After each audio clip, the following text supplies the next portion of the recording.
Good morning, everybody. Hey, Jeremiah. Quiet morning today. Think it's just you, buddy. How you doing?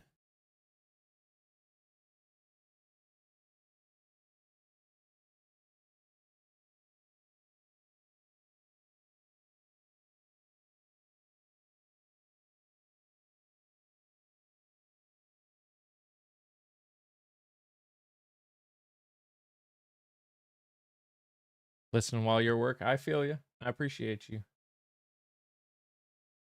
Ugh.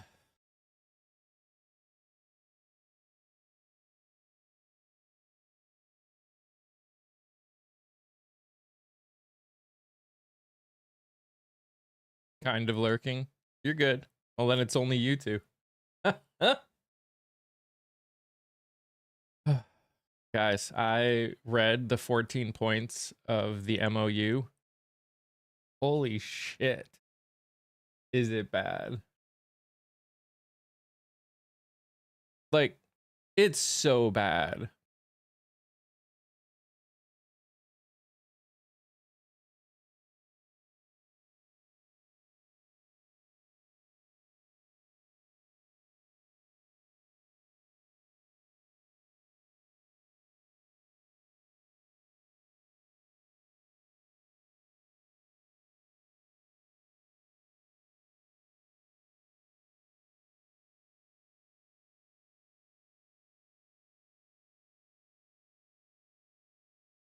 Does it give away the strategic Sriracha stockpile? He gets rid of every sanction. Well, let me read it. I'm sure I'm going to read it multiple times, but so there's two that I specifically, hey Linda, that I'm just like, I mean, we already know about the $300 billion rehabilitation and economic development fund, whatever that is, and whoever gives to that.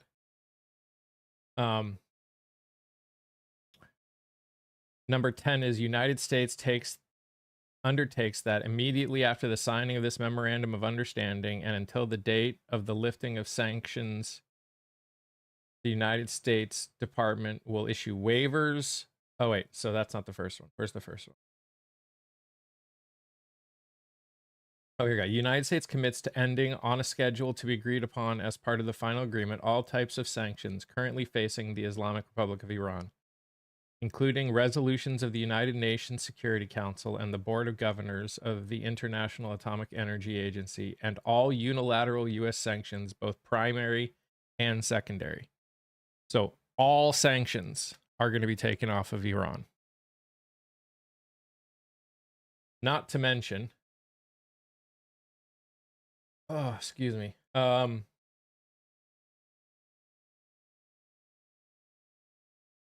United States undertakes that in light of the progress of negotiations towards a final agreement, frozen or unrestricted funds and assets of the Islamic Republic of Iran will be released and made fully available. Remember all that money that they complained about Obama sending? Remember that? I remember that.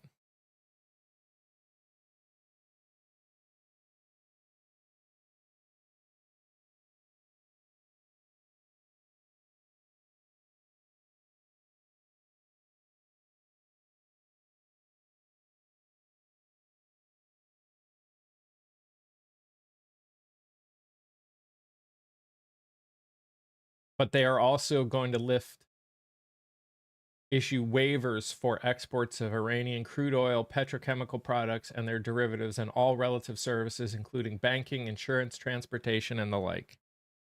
So they're like opening the bay doors and saying everything that we have done to you in the past, and the only real requirement is that they, where is it?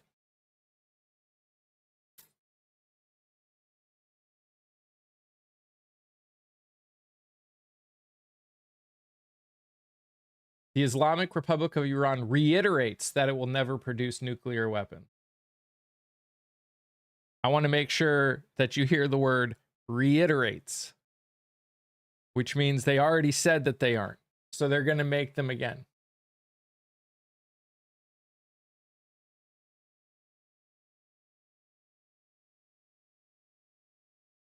They're just reiterating. So we went in a big, expensive circle to accomplish nothing. Not only accomplish nothing, but give Iran more than they had. We aren't only accomplishing nothing. We are giving them extra.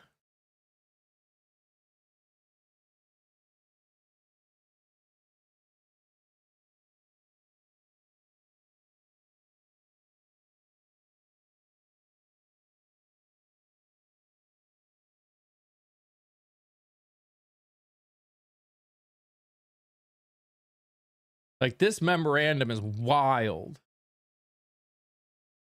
at how little the United States get.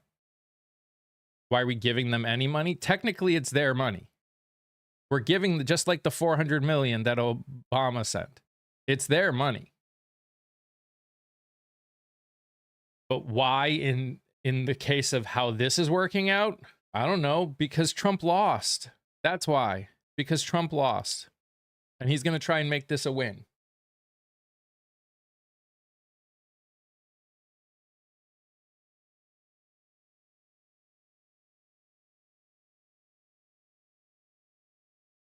You want to know the first ships that went through the blockade? They weren't one of the 300 non-Iranian ships in the Persian Gulf. They were Iranian ships. Iranian tankers were the first ships, are the first ships to go through the blockade.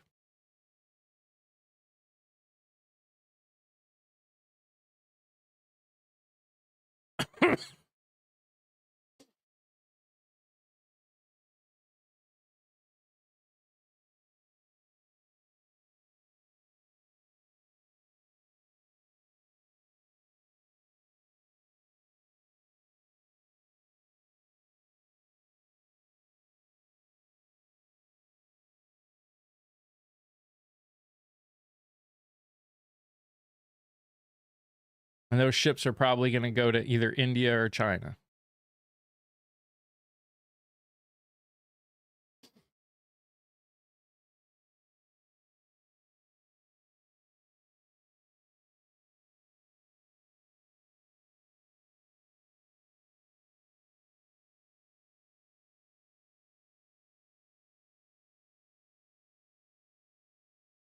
This is why we can't have nice things. Well, yeah, because we put stupid people in office.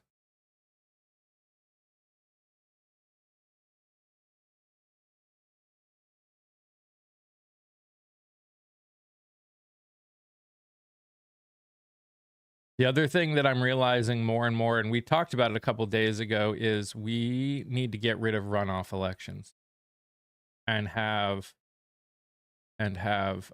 ranked choice voting. The more we do, especially primaries, the more I realize how necessary ranked choice is over the stupid runoff elections. So Alabama did their runoff, and for the Senate primaries, guess how many voted for the entire state of Alabama in the Senate for the Senate primary? 90,000. In all of Alabama, 90,000 people.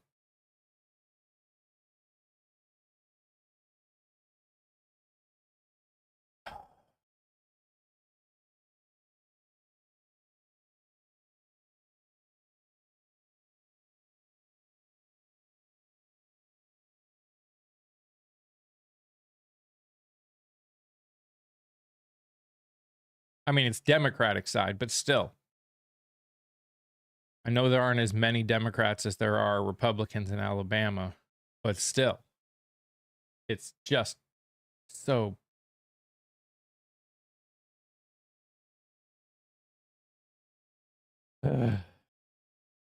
Strait is not open. Yeah, no.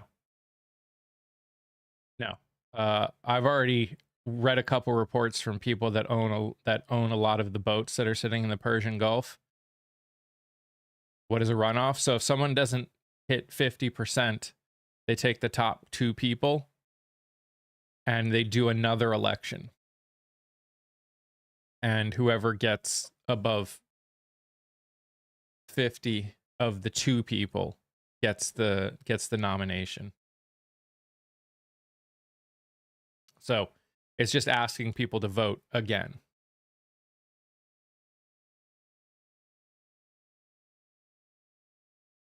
Hey, Aaron.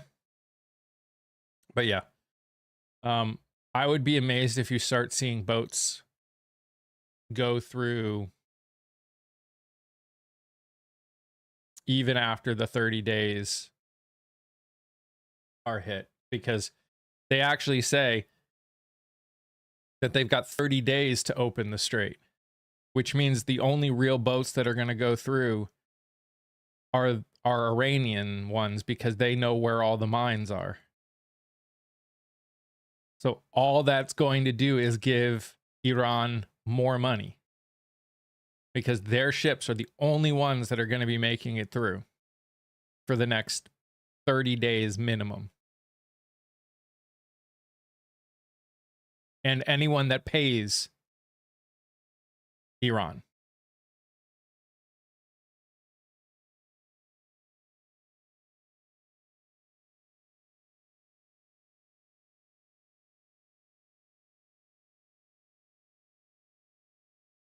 And that's absolutely like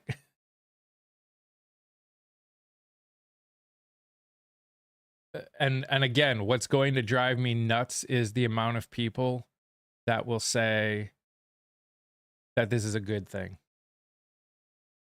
Like, I'm not looking forward to hearing how people are going to try and justify what's going on, and be like, no, it's great. Look, prices are going down. And yet we got nothing out of it.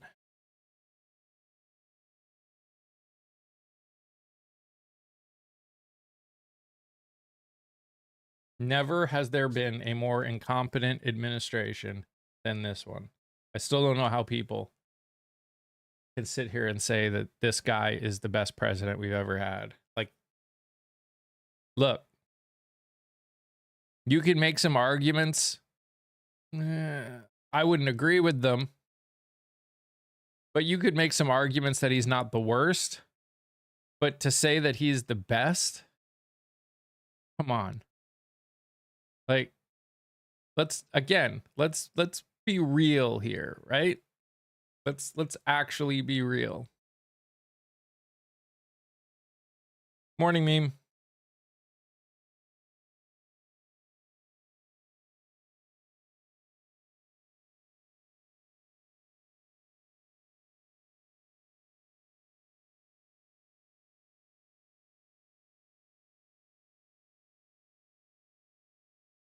Well, it's because they think that we're America and we can just do whatever the hell we want.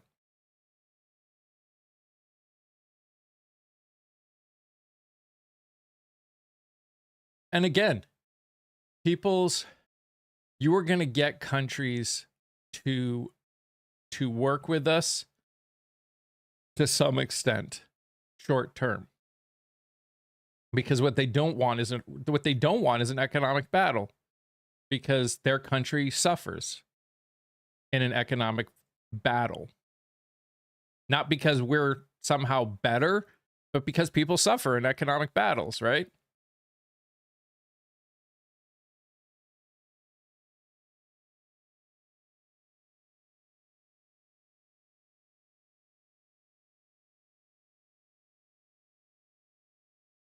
So if dealing with a dumbass and making dumbass deals keeps their country from going into economic hardships while they work on other deals with other countries.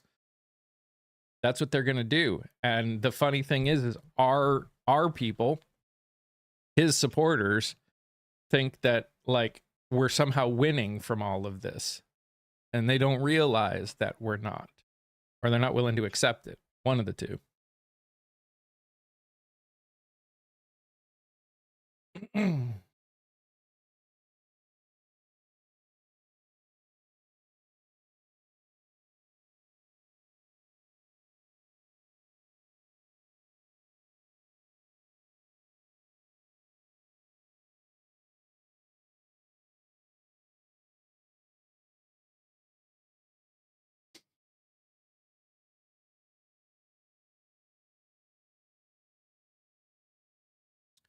Oh, so I'm probably going to make a video about it today. I wish he'd stop spending our money like it's his. Well, yeah. Yeah. Me too.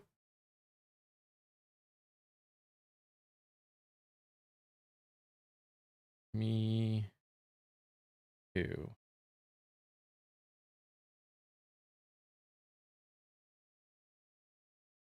So one of the other things that we're going to talk about today is how the January 6th rioters, so we were like, oh, you know, we're like, oh good, the slush fund is going away. January 6th rioters aren't going to get their money. Turns out hundreds of them, and when I say hundreds, I mean like 400 or so of them, have been in a 6-month waiting period to go through what's called the where is it?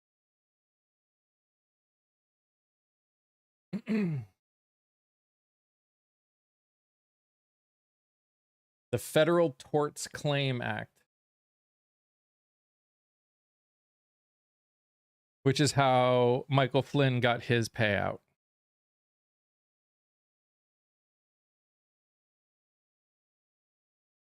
And our attorney general could just say, yeah, we're just going to pay him out and not go to court. So literally hundreds of J6 rioters could get $1 million payouts with no oversight, no governmental oversight, no judicial oversight, nothing.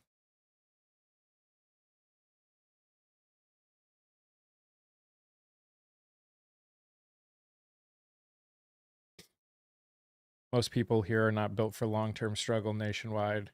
They get upset if the store is out of their favorite cereal. That is true. That is unfortunately very true. Yeah, I mean, it's pretty crazy. Now, it sounds like they're fighting back on some of them, but the reality is like a ton of them, and by a ton I mean like one attorney who has filed around 400 claims under that himself is a longtime friend of Trump. So a longtime friend is bringing forth these suits to his former personal attorney. What could go wrong with that, right? What could go wrong with that? Hey, Silver.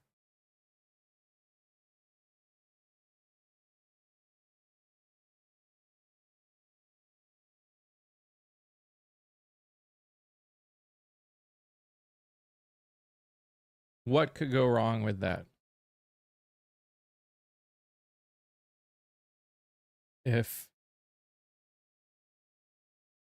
And it's still, I just don't know where to go when something that not even feels is obviously fraud, they're unwilling to see it because, I don't know, it's the president they voted for. Like, fraud is fraud. We were talking about this yesterday. Fraud is fraud. why we could possibly look, why we are comparing people with letters next to their name as though that means anything is wild. Fraud is fraud.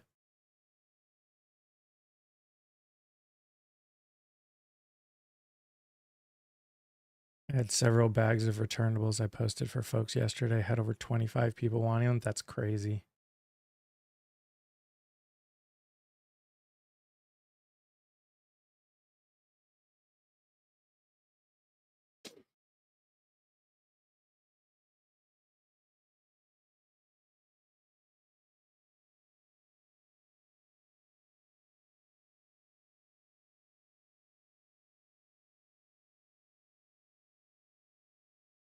My side?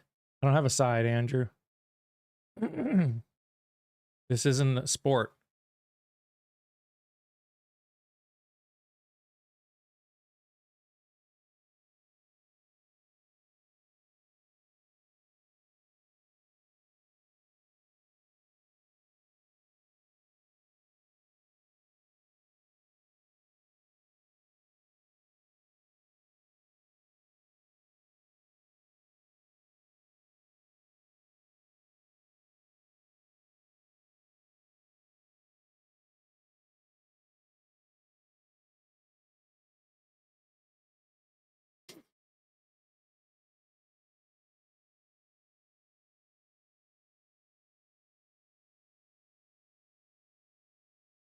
Oh, really, meme?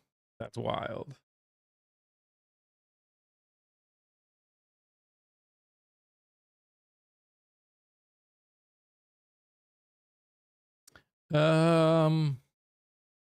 Yes, I did, Jeremiah. I did hear about the 15 people in Minneapolis that were arrested. I watched a little of the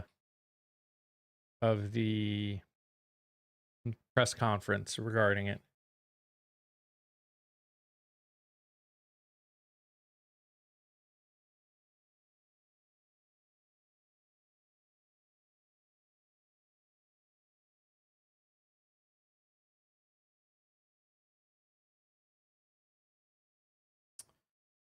Interfering with federal agents, basically.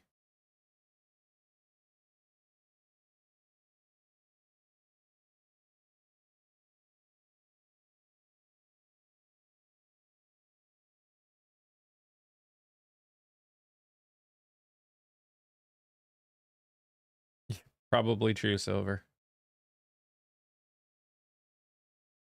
It'll be interesting to see what happens. Be very interesting to see what happens.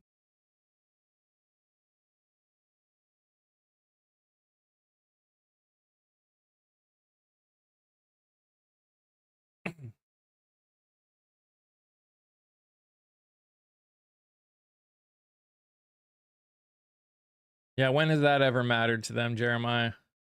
Huh? When has that ever mattered to them?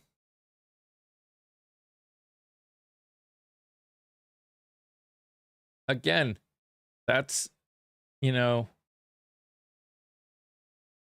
the interesting thing when you consider the idea of the right to protest when it comes to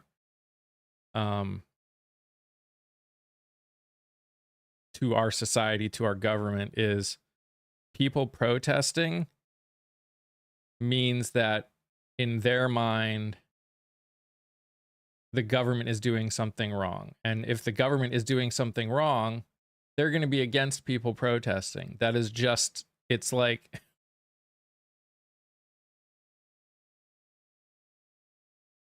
it's crazy. Like,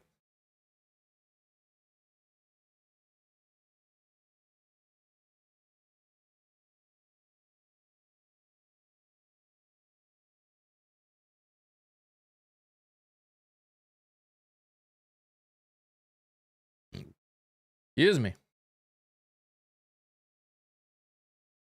But this MOU from Iran is the thing that I want to talk about more, but because it's literally the worst deal I've ever seen in my life. Like, I've never the fact that he agreed to it as a starting point even is like, I can't even fathom how absolutely ridiculously horrible this deal is for the American people.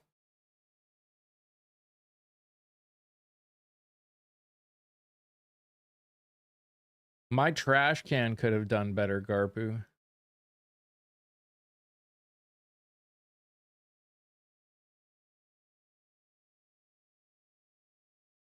Because he's desperate. Oh, I understand. He's desperate to get out of this. And he's going to try and pretend like he won.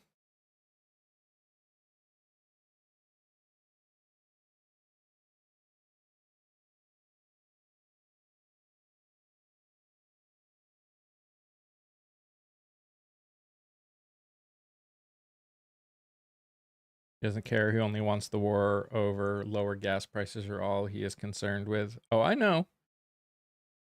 I understand. Except they're not going to get lower than what they were pre-war. So I'll be interested to see how he tries to argue. I mean, never mind. We know how he's going to try and argue it because we hear his people trying to argue it and be like, look, gas is going down. Like,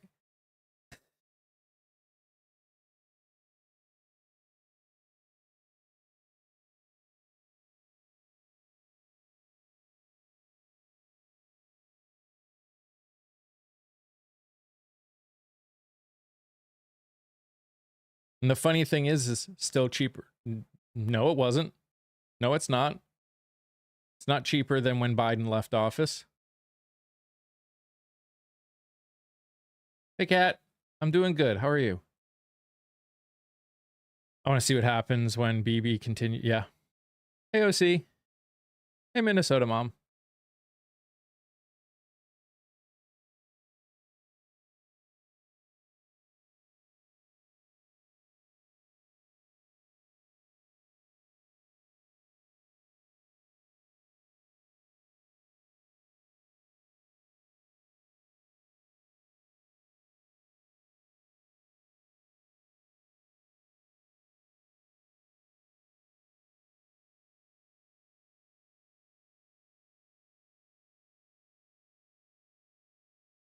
It went down 10 cents for us here, but still expensive for our rural towns. We have to drive everywhere. Yep.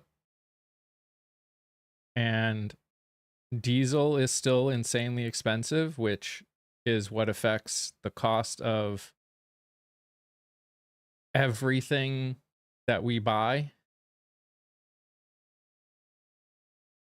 Jet fuel is still expensive and low in supply, which will increase the cost of everything we buy.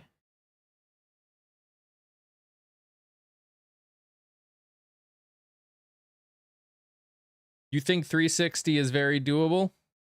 Oh, good for you.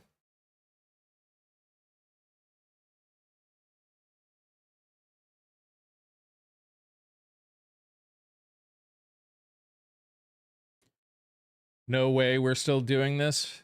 We're never stop, Luke. Oh, okay.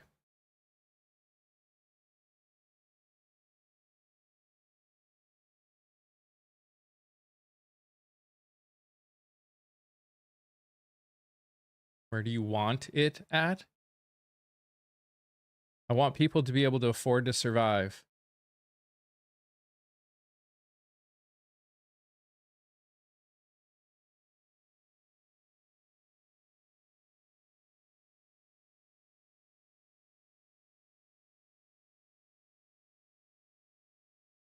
I love it how people say get a job like the rest of us when y'all are in my chat.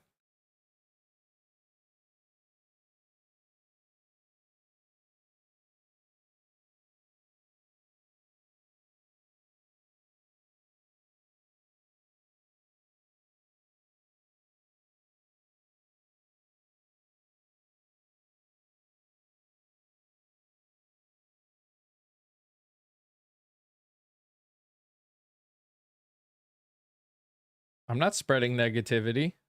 I'm talking about the world as it is.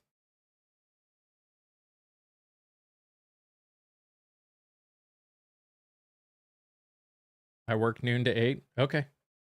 Good for you. How long am I live until?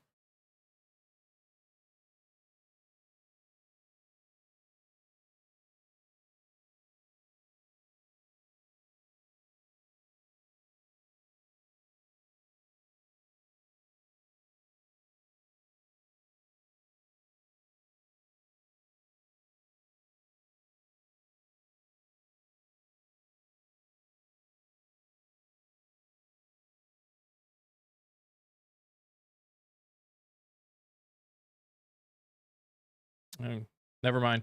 You don't want to answer my question? I don't care. We're moving on.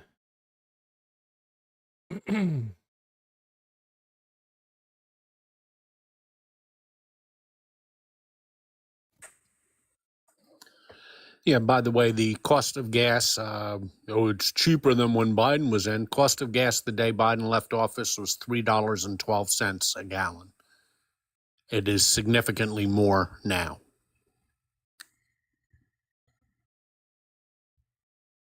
And see the bigger picture. Oh, I see the bigger picture. That's why we're doing this. The reason we got where we are is because people aren't talking. Because people don't want to talk about the problems when they happen. They just want to justify it every time.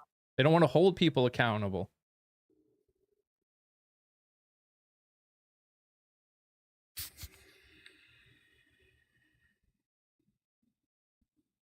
The bigger picture is we as a country need to actually hold people accountable. We didn't have 3 years of 12% inflation.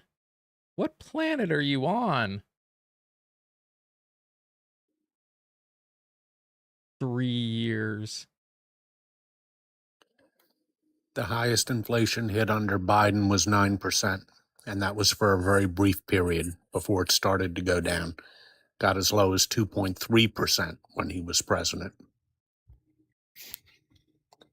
It was pretty bad. Oh, see. Well, it was pretty bad. Yeah, we had a global pandemic and a war in Ukraine started by Russia. That's how those things work.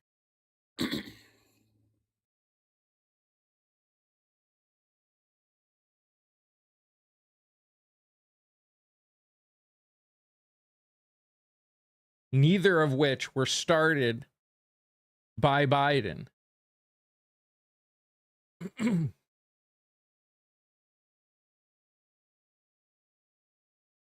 I'm more than willing to not blame any president for something for prices going up.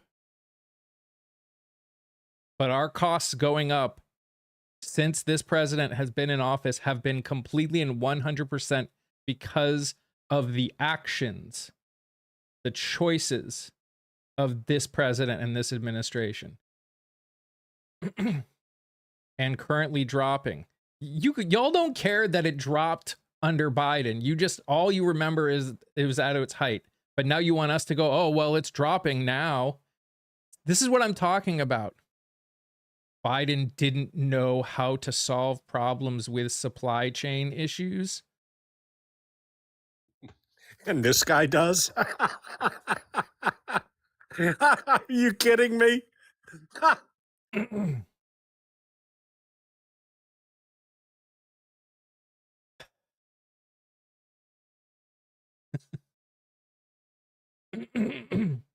Our oil has hit an all-time low since Reagan. It was lower than it is now before he started the war.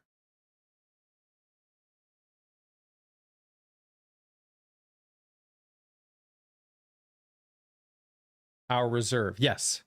Our strategic reserve is at an all-time low now.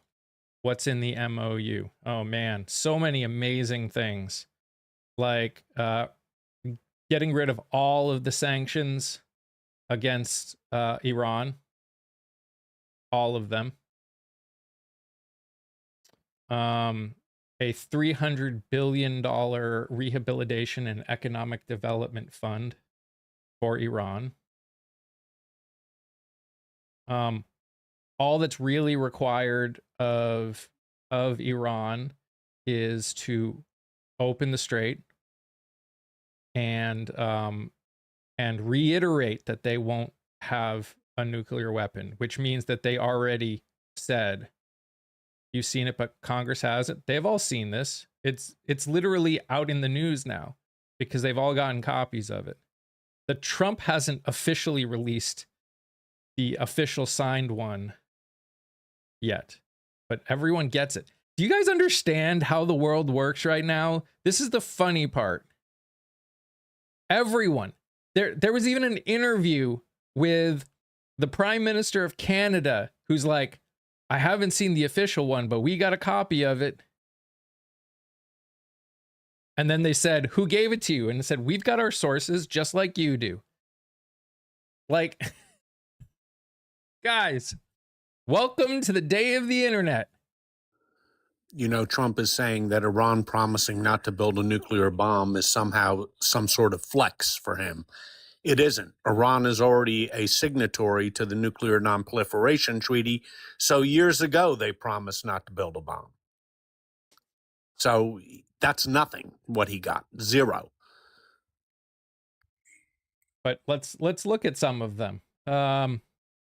So the fourth article, immediately upon signing this memorandum of understanding, the United States lift the naval blockade and prevent any interference or obstruction against the Islamic Republic of Iran and restore traffic within a maximum of 30 days, which, by the way, the only ships that have gone through have been Iranian ships. Nobody else has actually gone through the strait yet. You're right. The president doesn't determine your electricity costs. That does not mean the president cannot make choices that affect your electricity costs, like closing down the Strait of Hormuz or causing the Strait of Hormuz to be closed down.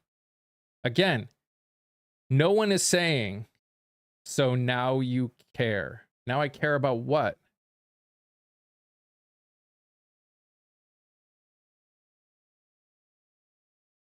I care that he made a deal that did what it was already going on, basically brings it back to status quo, but gives Iran everything it's ever wanted and needed. It, like, Iran won the friggin' lottery with this. No, the MOU doesn't address Iran's ballistic missile program or its financial support of proxies. It doesn't even bring it up. No mention of ballistic missiles, no mention of proxies, which are two of the four reasons articulated by the president for bringing this war. The other was obtaining the 970 pounds of enriched uranium. The most they've promised is to talk. That's it. It's a deal to talk about a deal, I guess. And regime change. Well, no talk about that either. No talk about human rights. No talk about anything that we went to war with. And actually, however, they are getting $300 billion in a slush fund, and they're going to get the $24 billion from the United States. And I seem to remember Trump supporters screaming about a measly $400 million of Iran's own money that we gave back to Iran under Obama. And now we're talking $300 billion. And actually, Article 2 of the 14 points actually says the Islamic Republic of Iran and the United States undertake to respect each other's sovereignty and territorial integrity and to refrain from interfering in each other's internal affairs. Which means all the complaining about wanting to get the country to become a more, to get rid of the regime, done. Basically, the United States we're no longer going to be looking for regime change.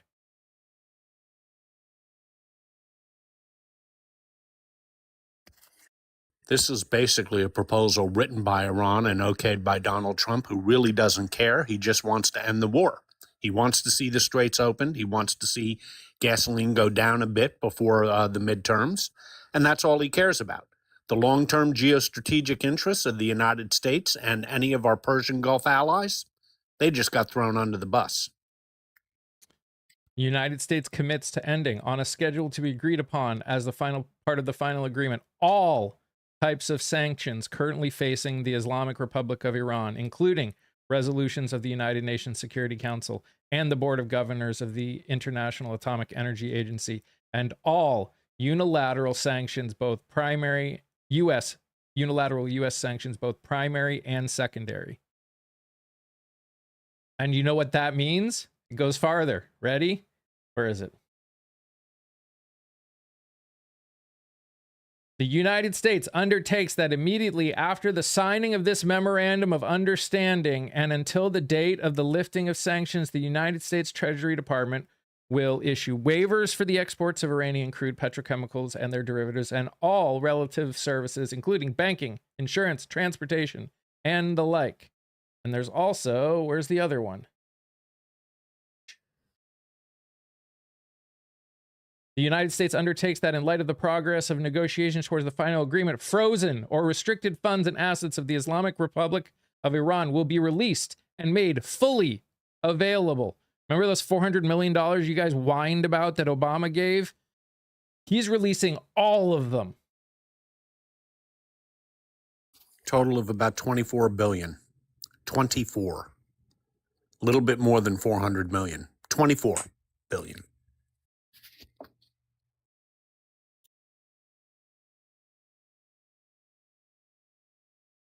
Will be given to the Central Bank of the Islamic Republic of Iran and will be fully available for use.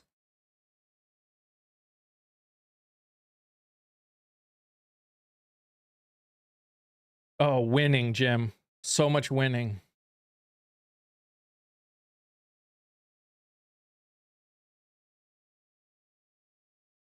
And again, could any of this change? Obviously, this is just an MOU. But this is the, like, if you look at a lot of things, they don't end up changing a ton. Like, we're not going to just magically just have it be completely different. He agreed to this as a starting point.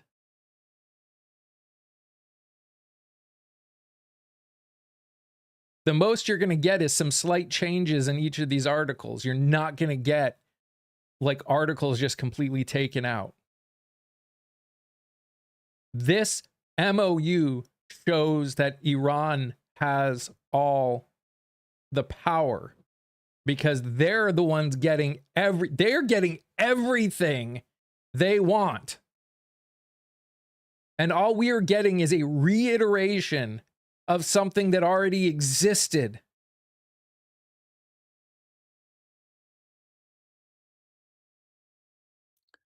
That's exactly the point here, Mike. Iran has already agreed not to build nuclear weapons. There's nothing new here. Iran isn't giving us anything that they haven't given since 1970 when they signed the Nuclear Non-Proliferation Treaty.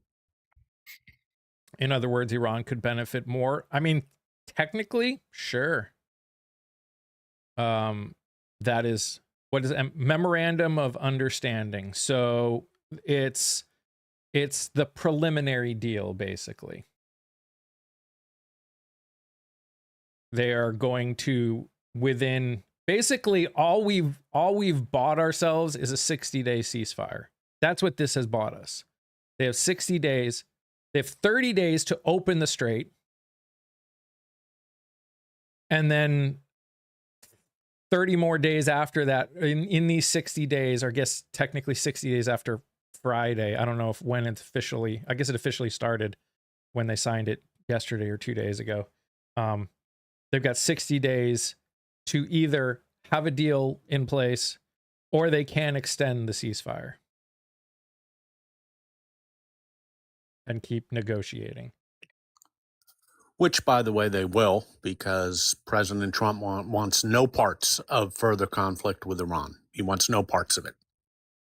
He doesn't care what they do. No, they don't need, and you're right, Silver, they don't need a nuclear weapon. The strait is of more value than any than any weapon they could put together. Like this administration has given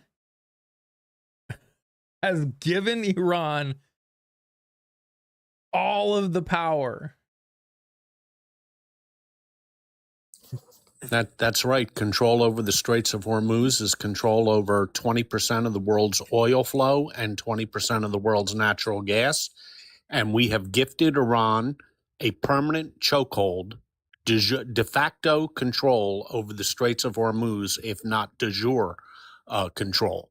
And this is a catastrophic strategic defeat for the United States. Catastrophic. Now, again, am I happy that the closing of the strait will be over? Of course. Of course. But two things can be true at the same time. And this is the part that people don't seem to get who are trying to defend stuff. I can be happy that oil at some point in the next 30 days will start flowing through the strait and prices will go down. But that doesn't change the fact that this administration has cost us hundreds of billions of dollars, not done anything that it said it was going to do, and given Iran, the golden toilet.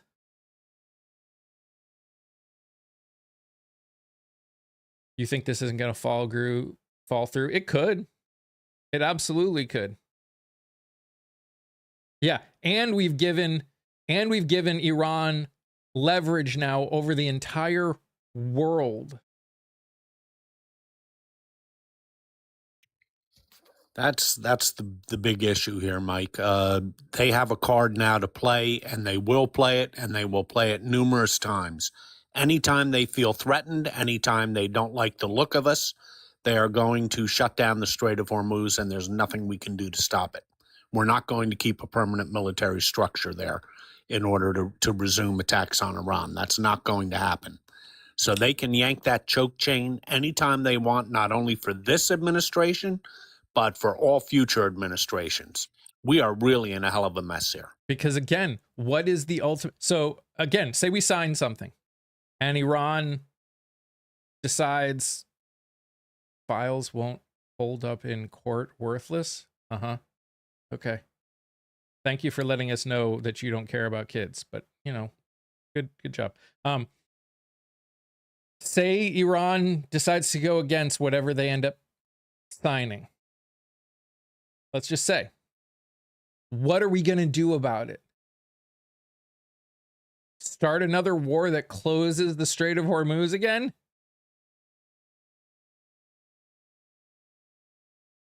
That's what that's the problem. Yeah, we have no cards to play whatsoever. We have no cards, and that was why we didn't.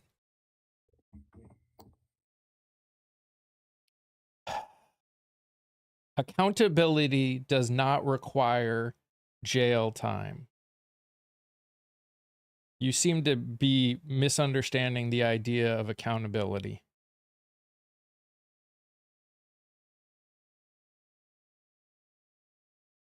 See, user, your statement, forget the fact that you decided to, use identity politics.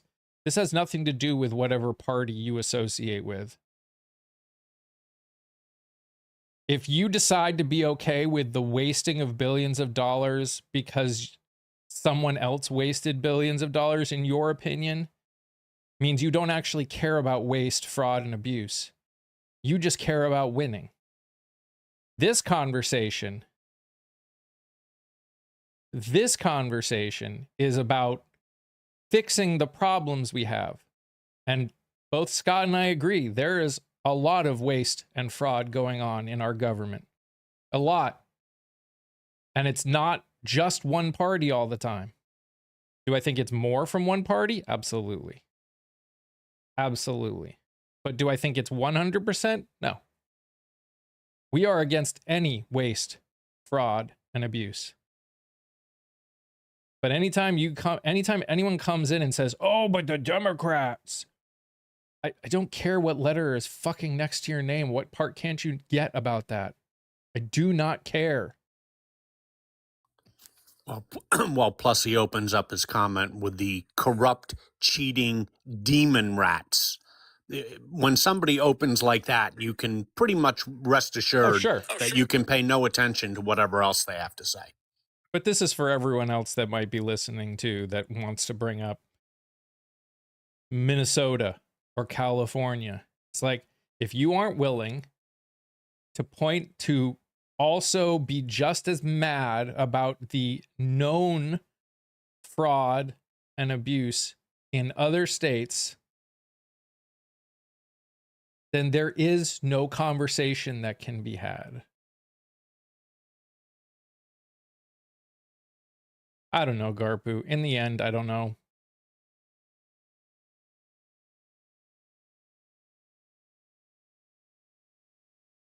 It doesn't matter. But that's why I say the statements, because there are real people in here. Whether the person saying these things at the time are bots, we need to make sure we understand that what we're talking about is not a D or an R thing. It's a humanity thing. It's a society thing. We cannot fix the problems of waste, fraud, and abuse in this country if we are not willing to have a conversation and point out and speak out against and even vote against both sides. This is why identity politics has probably been one of the worst things humanly possible in this country. Then run for what do you think running for president is going to do to fix the problem? Running for president. Wow, Wayne.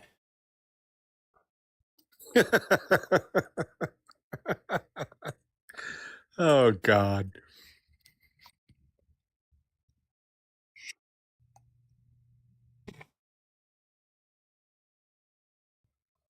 Well, at least he didn't say demon rats. Yeah, well. Hold your representatives accountable. Yeah. And be willing to talk about, like, again, look, it really comes down to, as I said before, if you want to have a conversation about some waste and fraud that happens, we can have a conversation about it. And every one of us will say, yep, that's bad. They need to be arrested. How did this happen? What can we do to fix it? That's not the conversations that we're having most of the time. That's the problem. It's a blue state because Democrats are all corrupt. Or even Republicans are all corrupt. And again, regardless of my feeling for anyone in the Republican Party at this point, nothing will actually get fixed if we are not willing to look at both sides from a non-partisan perspective.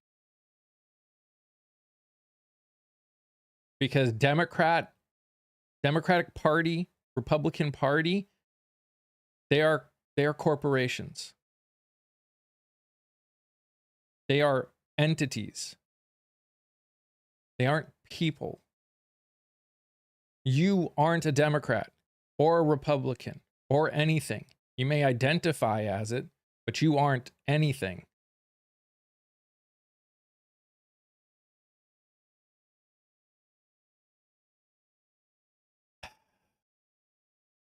See, Long, you're making my point. Democrats aren't people.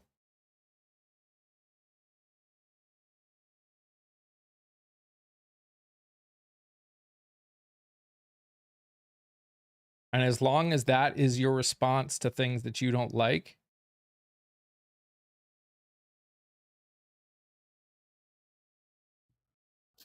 well, Long apparently doesn't like lying or cheating. Who did you vote for president, Long?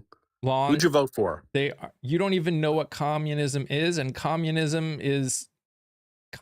is still an identity. It's not who you are. Well, not only that, he's saying that the Democrats are already communists and we're moving to the left of that. What is that new entity that you're going to come up with, Long? You voted for Um, Ross Perot. to the left of communists? I didn't know there was anything to the left of communists. Again, he doesn't even know what it means. As a right-leaning individual, I trust the left less than the right, but two wings of the same bird. Disagree that they're two wings of the same bird. But it's very simple. Take everything from the rich and leave the poor with nothing. What?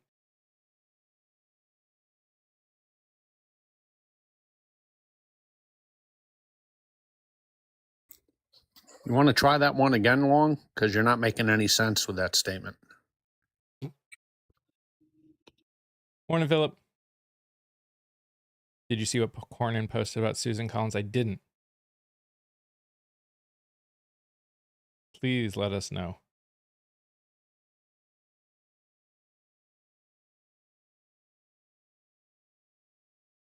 Poor people already have nothing, so I'm not sure what you're getting at.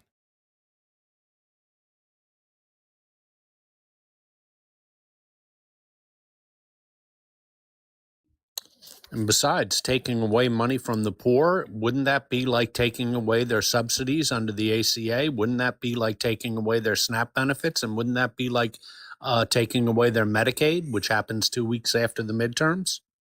That's certainly hurting the poor. And who passed the bill that did all those things?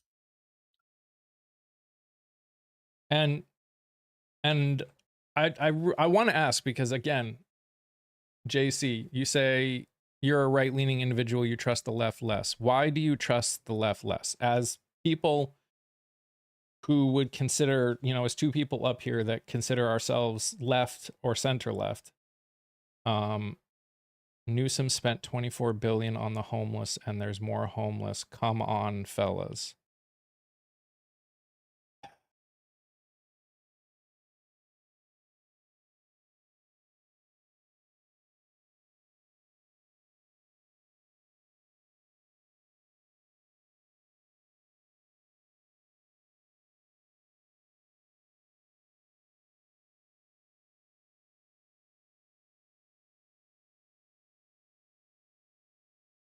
All spending money on homeless and having there still be homeless means is that the problem cannot be fixed with just money. Kamala spent $1 billion to be president. How'd that work out? Where's the money? They spent it. You just said where it is. They spent it on ads and And travel. by the way, that 24 billion that Newsom spent on the homeless, that's 24 billion over 6 years, which equals about $4 billion a year, which in a state the size of California is not an exorbitant amount. No, what is California's operating budget?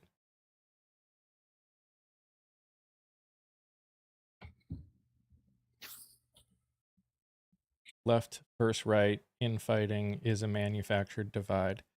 I think I will agree with you that the Republican Party and the Democratic Party have, for obvious reasons, pushed other side evil, follow us. But again, they're corporations. That's their job to do. I would argue that the divide right now is not manufactured. And let me tell you why. I go live every single day during the week. And mark my words, Newsom and his wife will be indicted. Well, let's go back to your 24 billion. In fact, the entire stat's about 4 billion a year he's spending, because that's 24 billion over 6 years. You forgot to mention that. And secondly, the yearly budget for California is 356 billion. So California is spending about 1.2% of their budget on the homeless. In what world is that outrageous? In what world? In their world. That's what but let me finish my statement, JC. because it's not two wings of the same bird, because we as a people aren't corporations. We as a people and what we need to do aren't corporations. The divide that we are experiencing is not because Republican and Democrat, it's because of humanity. This is what I'm saying. I don't care what the Republican Party or the Democratic Party say. They're corporations. Their job is to make money and stay in power. They have no control over me.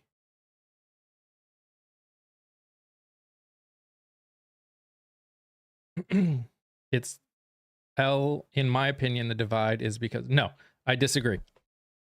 The divide that we're experiencing right now, I mean, okay, let me not go completely disagree. Again, you are correct. We as a country have been conditioned on things. That's why we need to have these kind of conversations. Where we as a people, as a society, have gone wrong is we aren't willing to hold ourselves accountable for the mistakes we've made. The amount of people that are still saying, you know, it's considered weak to admit you're wrong. Things like that. If you can't admit that you were wrong, if you can't admit that what you believed and what you thought was wrong, we're never going to change. And that is most people right now. Most people don't want to admit when they have made a mistake. Most people will not. In fact, they will double down. Actually, accountability does help fix gas prices in a broken system. That's exactly what it does. Us not holding people accountable is exactly why we are in the place that we're in. In what way? If people run on doing stuff and they no longer do it, then you get in people that will.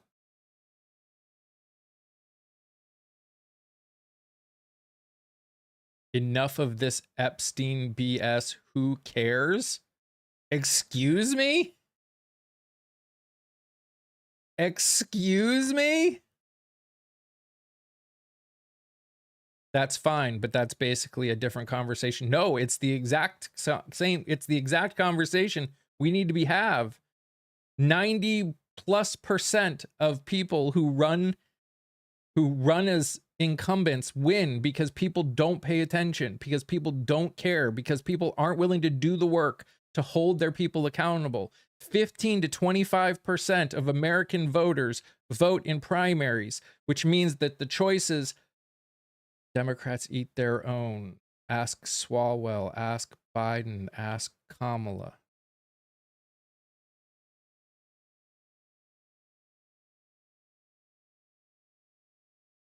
You think holding someone accountable for what they did to young women is eating their own? Do you hear yourself, Long? Yeah, it seems to me that Democrats are holding their own people accountable, which is the way it should be. That's exactly what should happen. The fact that it took what we as people on the left did against Swalwell to get Gonzalez on the other side to get actually removed from office, because they got caught. Well, meanwhile, they were held accountable when they were caught. What's your point? Gonzalez wasn't held accountable when he was caught.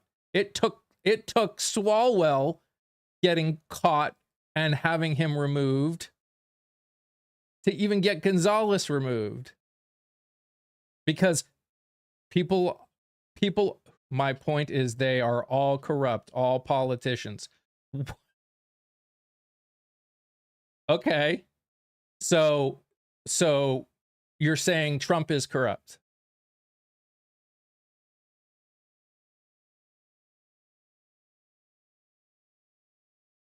Trump is a politician.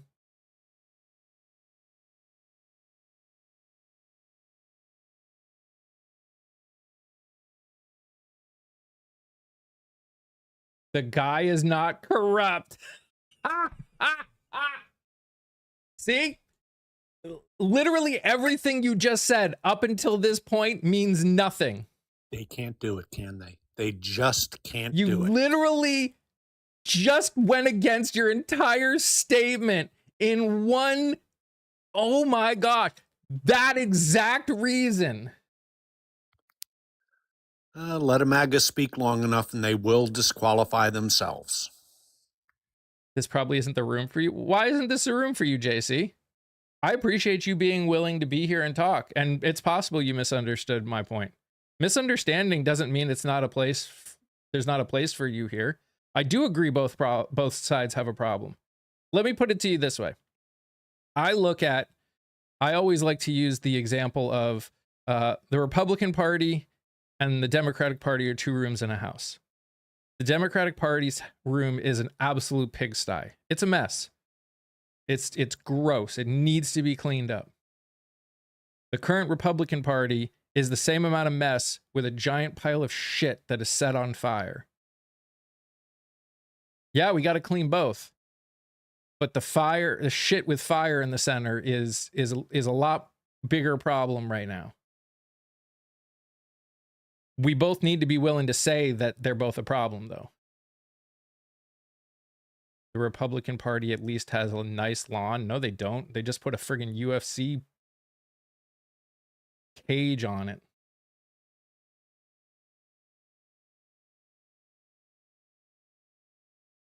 See, Long, nothing you say matters anymore. Literally everything you say from the point that you tried to say, you said all politicians were corrupt, and then say that the president is not corrupt. Nothing else matters. So, feel free. Do whatever you want. I don't care anymore. It was funny. Come on. I don't know. Ba-ba.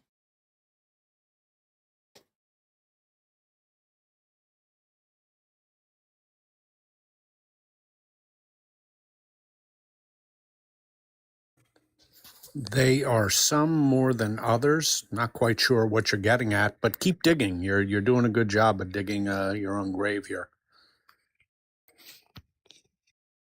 You're trying to now argue that there are levels of corruption that are okay?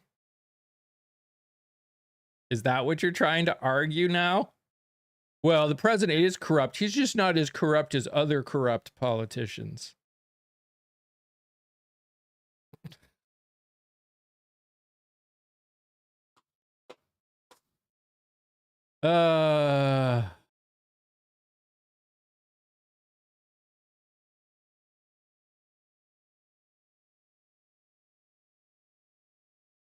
No, he's not corrupt because he doesn't actually need the money.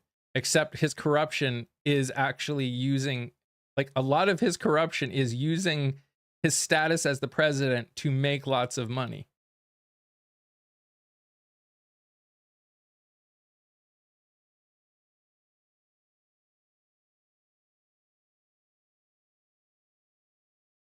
And again, I'm okay with the argument that it's both sides, as long as you're willing to actually talk about both sides.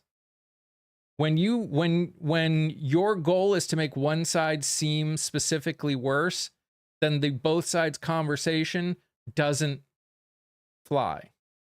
If we're having a conversation about corruption, then let's have a conversation about corruption. If we're having a conversation about waste, fraud, and abuse, then let's have a conversation about waste, fraud, and abuse.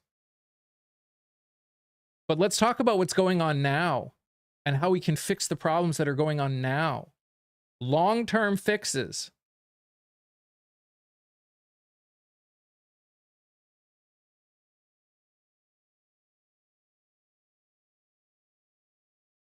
There's not a disproportionate amount of issues, though. That's what I'm saying. There's not. Fraud is fraud.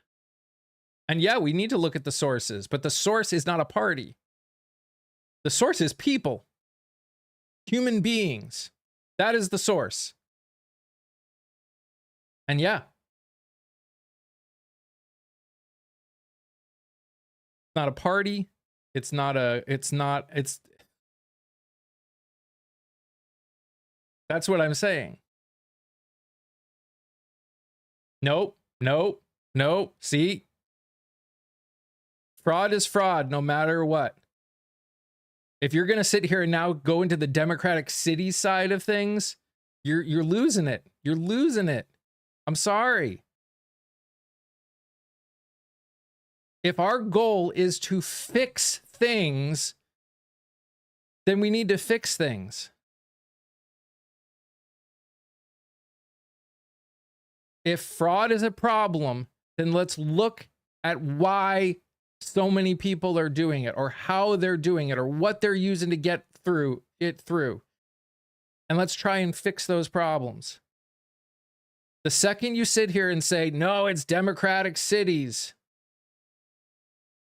it ends the conversation.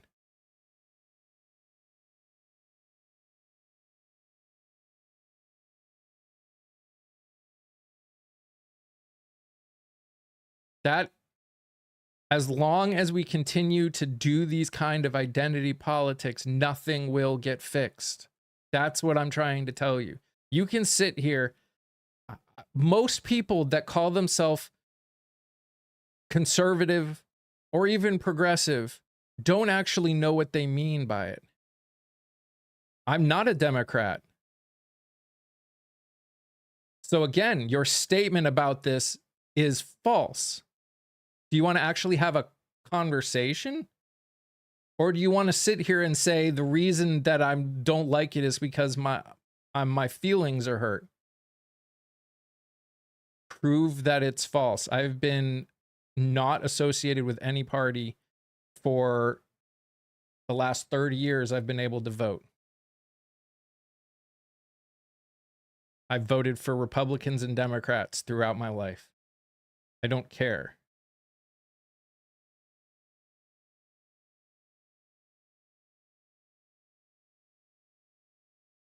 You're saying that it only ends the conversation because I'm a Democrat and it hurts my feelings. It doesn't hurt my feelings. You are talking about it. You're saying the only reason that it ends the conversation is because I'm a Democrat. You literally are doing it. You're doing the exact problem.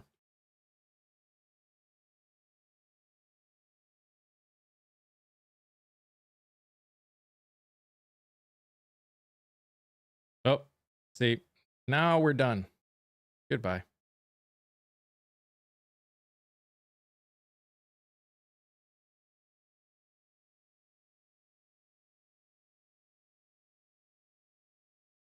I tried.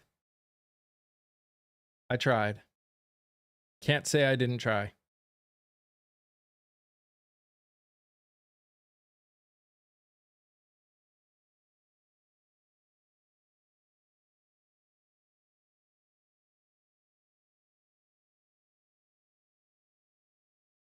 I mean, no. These conversations are supposed to be hard.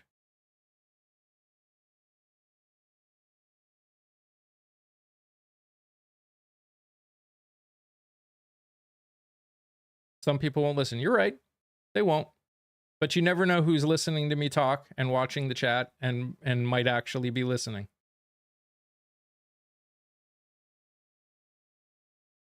I had someone DM me yesterday thanking me for that they voted in the primaries for the first time ever, and it was because of what they learned being here.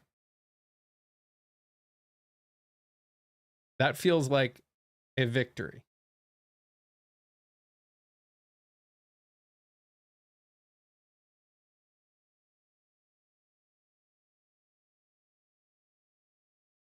I mean, yeah, when you've only got 56 people in here, sometimes it's going to feel like you're not doing much, but got to start somewhere. You can't admit Trump is corrupt. I got nothing to talk to you about. Yeah. And again,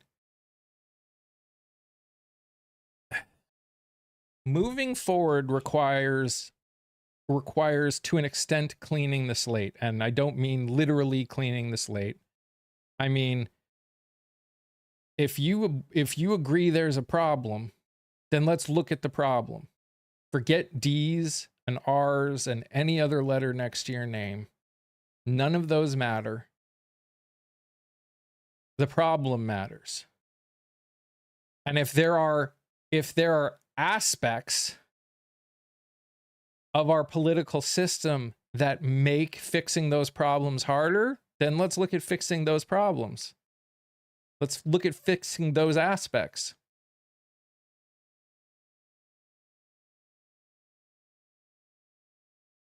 But they're winning. You're right. In some ways they are.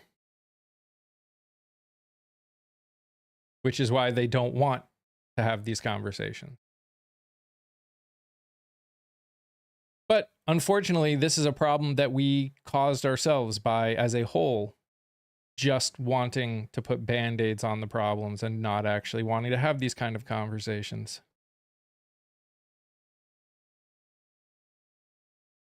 It's again, I will say this again and again and again and again and again. What we are dealing with is a systemic problem that we have built over the last 60 years.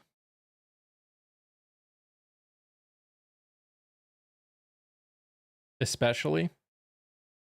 It's kind of always been there, but it's really been built up over the last 60 years.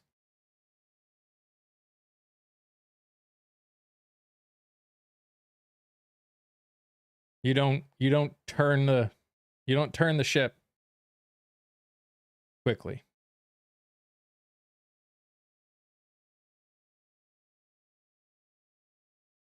And that's just an unfortunate reality that we're dealing with. And I've said this before, that we are going to experience a lot of pain no matter what we do. No matter what we do. We do nothing. We live in the status quo. People are going to live in pain. We do the stuff that's going to be required to fix the problems. There's still going to be pain, because that's how far down the rabbit hole we've gone, right?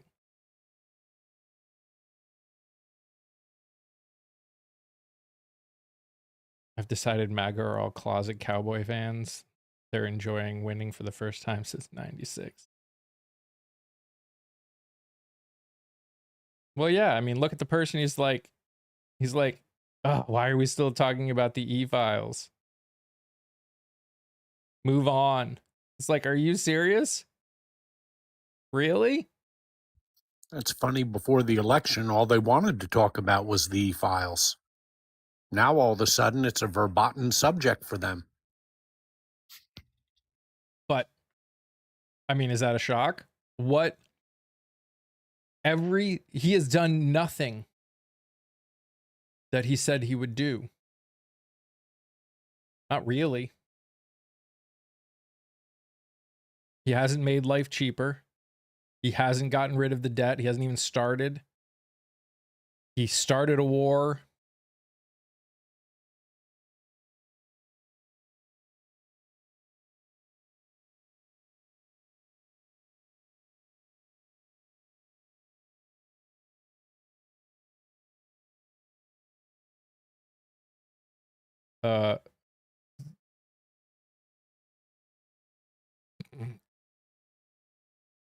Okay, big slack.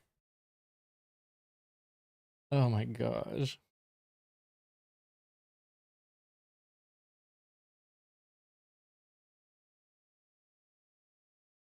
Yeah, where is that exactly?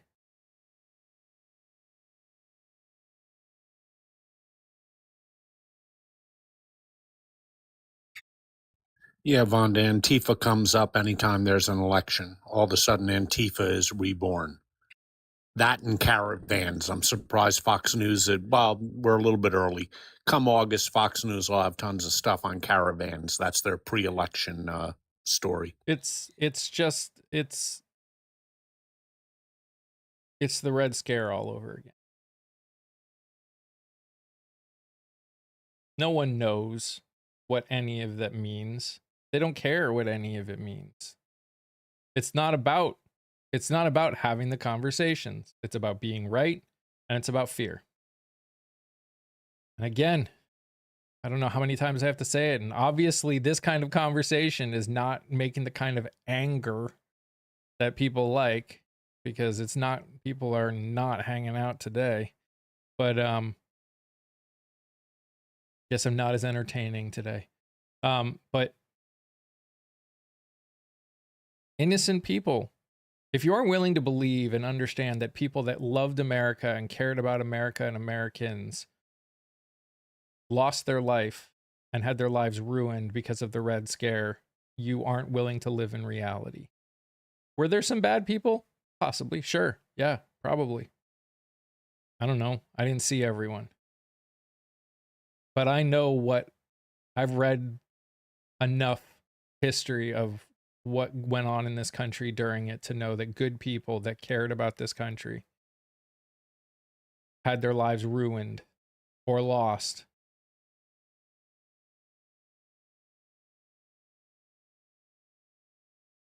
because of fear. A fear of something they didn't know, didn't understand, and had no desire to actually learn about. All because the government told them to.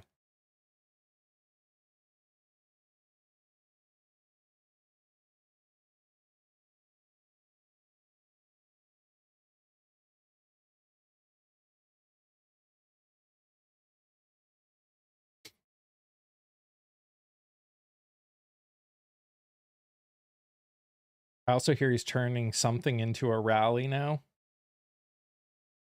that what I read? He's turning like the 4th of July event or whatever into a rally that we're paying for.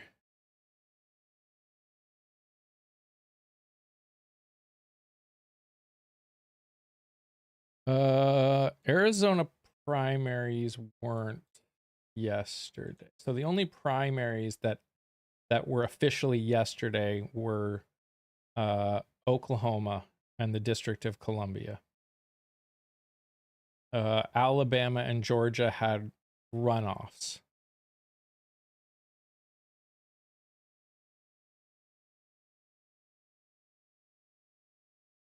A bunch of early voting started yesterday. So it's possible that Arizona's early voting started yesterday. I think Arizona's primary won't take place to the third week in July. I think we have another month to go on that. Let me take a look, see if I can find it. Yeah, July 21st. And all qualified voters who live in Mojave County will be eligible to vote 29 days prior to the election. Any surprises? No big surprises, at least not that I saw. Jasmine Thomas, who I've talked to a couple times, won, quote unquote, but it wasn't enough, so they have to go to a runoff election, unfortunately.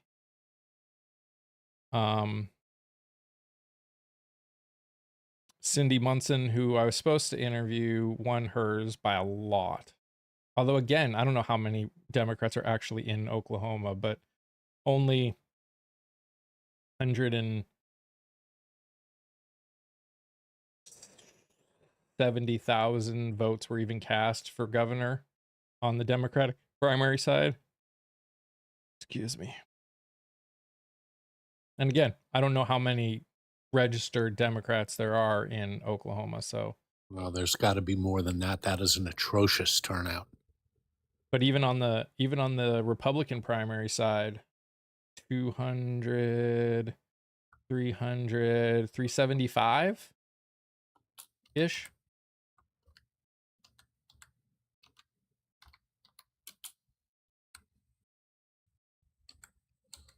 And that's with 99% of the votes counted. So they did vote no to increase the minimum wage, which isn't a surprise, but is wild. See, I'm not, I hear what you're saying. And maybe the people that I've interacted with that are running as Dems are just more outgoing. But it sounds to me like there is a lot more support than we seem. Oklahoma has been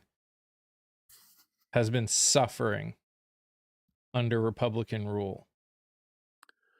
Yeah, Mike, Democrats make up about 26.6% of the electorate in Oklahoma, with 658,000 registered Democrats. So about 15% came out to vote. Yep. This is what I'm talking about.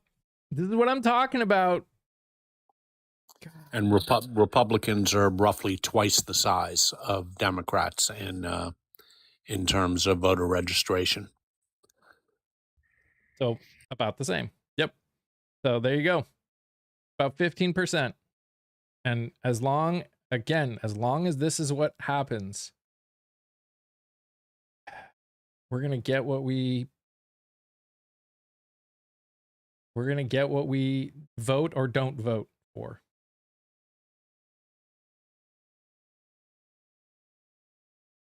Probably pretty close, Vonda. Probably pretty close. Obviously, it's not all exactly the same because people lose their life, but it's not the fact that it is 15% of the registered is just, it's so horrendous. I mean, I was looking at so Alabama had a runoff, and the guy that I interviewed for Senate was in a runoff. I don't know how many Democrats there are in Alabama, but you want to guess how many people came out for a runoff election? Out of the entire state?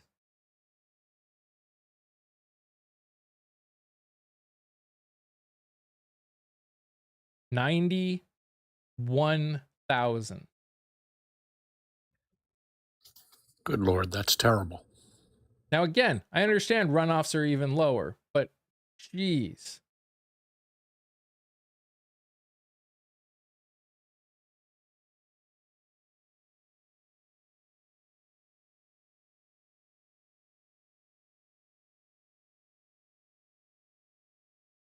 I haven't felt like celebrating the 4th in so long. I feel you, Swift. I can tell you, yeah. I mean, again, not enough young people are probably the least likely to go and vote in primaries, for sure. But when you're talking 15%, it's way more than just young people. That's a systemic problem.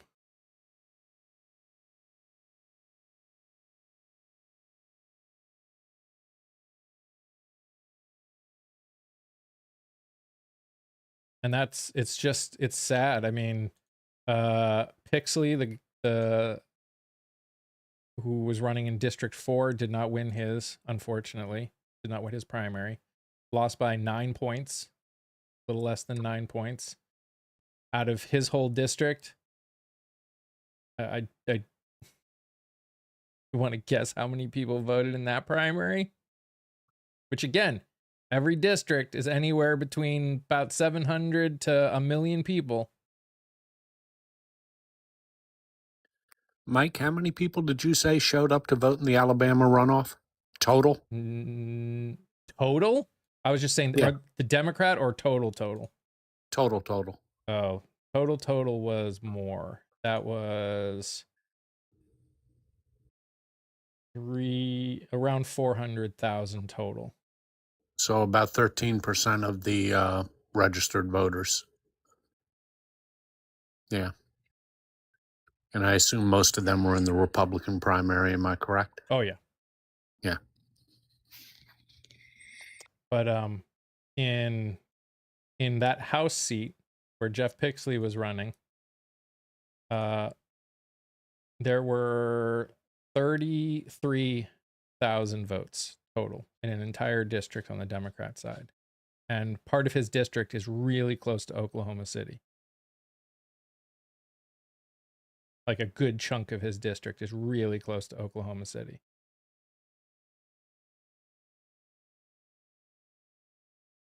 and a majority of the votes came from the county that was closest to Oklahoma City. You look at the little dots, because if you look at AP, they show you little dots, like the counties farthest away from Oklahoma City. Yes, I'm looking at one county. I don't know how many people are in this entire county, but you want to guess how many votes were counted in one of these counties? This is insane. 176 total.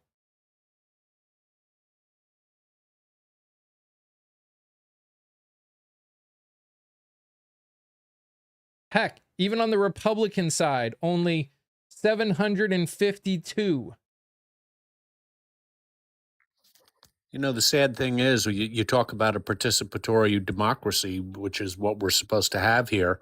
If you're having anywhere from 8 to 13% of your people show up for a primary election, that's not very participatory, and that's very bad for democracy. I don't know what you would call it, but I don't think you can call that a democracy when you have that few people show up to an election. Mm-hmm. Yeah. Again, I mean, arguably, this has always been part of the problem, right? From the beginning, the problem has always been the people that have been most able, the people that have voted the most have been the ones that have had the privilege to do it. Now, not all of this is privilege. Not all of the problem we're dealing with now is privilege. Some of it's laziness. Some of it's they don't care anymore. There's a lot of things that are doing it, but when it comes down to it, this is why we are dealing with these problems. Apathy. Thank you, Silver. I knew that was a word I was thinking of.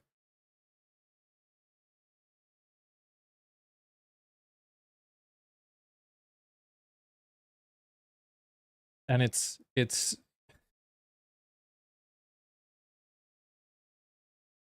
so funny. I was sitting here thinking while we're talking, I'm like, people come in and complain when I talk about rage bait topics.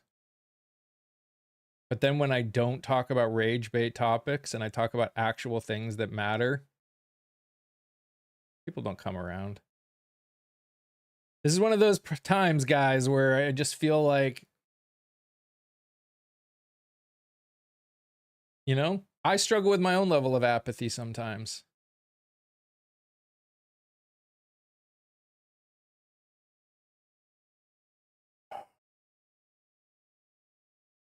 Harold, do you want to fix the problems?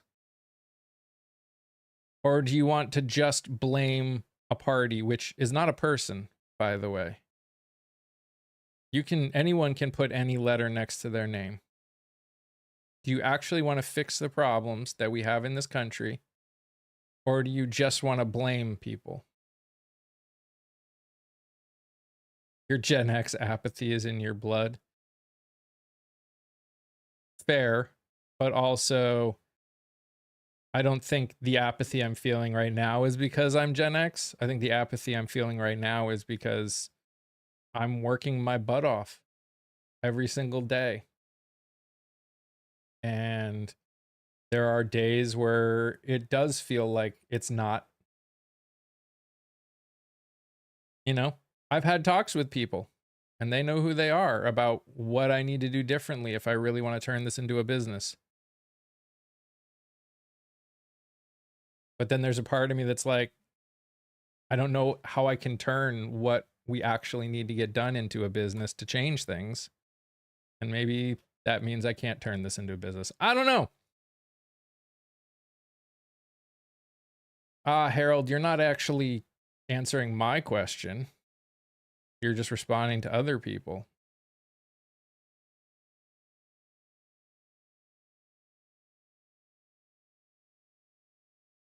I'm not flipping any script. I don't associate specifically with a party. Parties are corporations.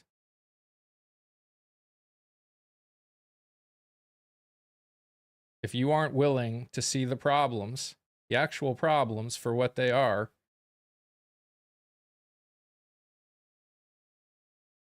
What's the point? What's the point? What is the point? What is the fucking point? If all you can see is a D next to somebody's name and somehow think that they're the problem, you're probably also the same kind of person that's like, it's not all men.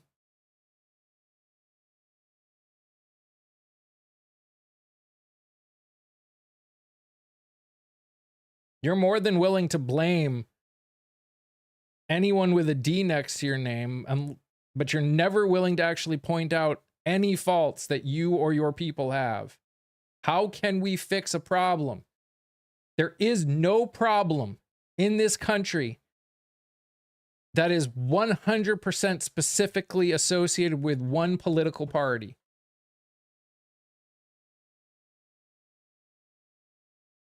Gen X is my age up to early 60s, I think.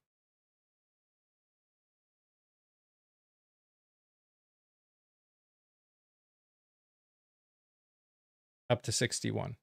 Okay.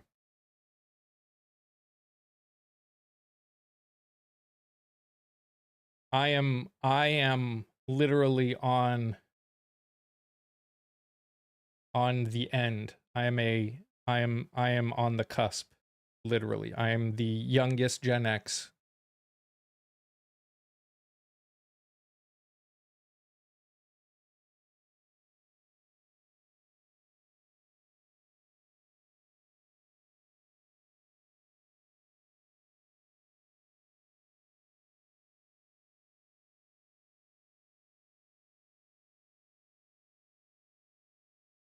Right, Vonda. Exactly what, Harold? I've been talking to you for how long now, Scott? And I haven't actually gotten him to respond to anything I've said.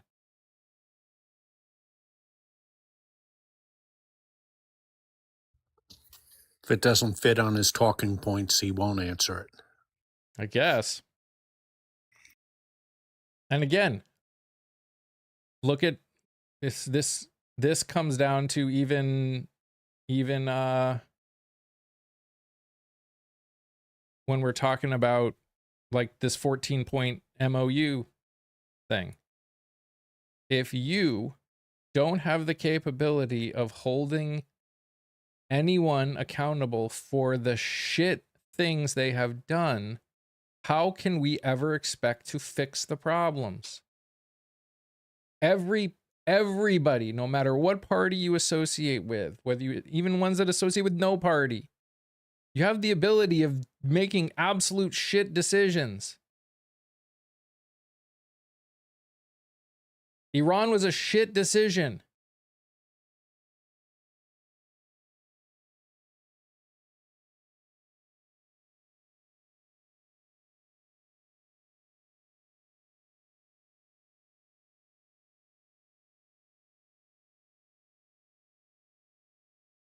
I would have said that no matter who did it.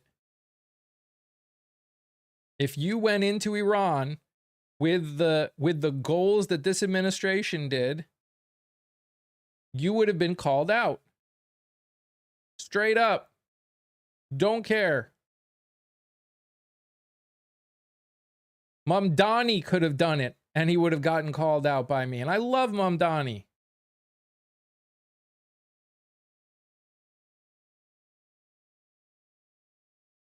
It's not only Democrats that weren't stupid enough to go in and do what this administration did. Republicans were plenty not stupid enough to go in and do what this administration did. And you're right, age doesn't mean wisdom. We had a guy in yesterday, Scott, that was trying to tell me that it did that whole once you get older, you'll understand thing to me. Well, that whole age brings wisdom thing I've often wondered about anyway. I've met plenty of people my age who are the most narrow-minded people you'll ever want to meet. The only thing I will give age is perspective. You do get perspective when you get older because you've been through a lot. Mm-hmm. Now, I will say, I feel for a lot of the people that are older than me, because I think the differences between the experiences of the people younger than me and the people that are older than me are broader than they have been in the past, because of things like technology and social media and stuff like that. It has created a world that is a lot harder for even me at times to fully wrap my head around.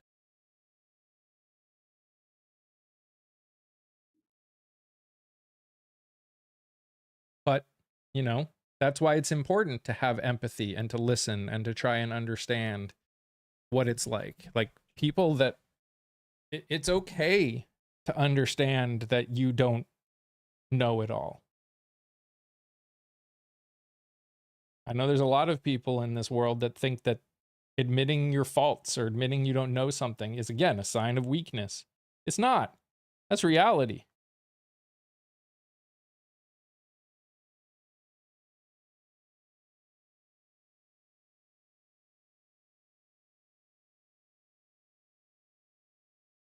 But, like, look at me. Look at anyone who is older than me. You know, going out and hanging out until it's dark, going and doing stuff on the streets. Those are all considered normal things. Can't do that anymore. You see a bunch of kids hanging out on the streets, I've the amount of stuff that I've heard said about kids that just are hanging out.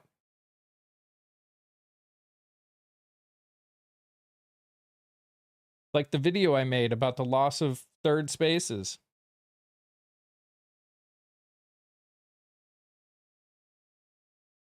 It's the only place that people can hang out with each other anymore consistently, especially if you don't have a car.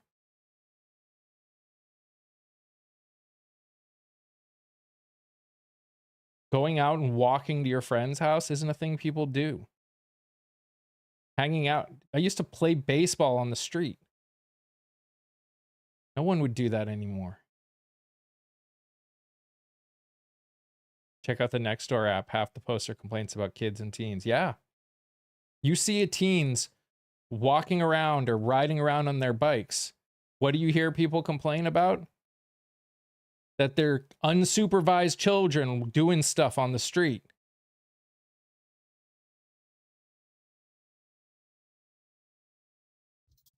Well, quite frankly, when I was growing up, that's all there was unsupervised. We never had a parent supervising us doing anything. We'd get home from school and go out and play until the street light came on. Mm-hmm. That was the signal to go home. Yep. We could have been out robbing banks for all our parents knew. They never watched over us. Yeah. Same. There was a Nextdoor post complaining about teens eating pizza in the park. Yeah. Like that's the kind of thing.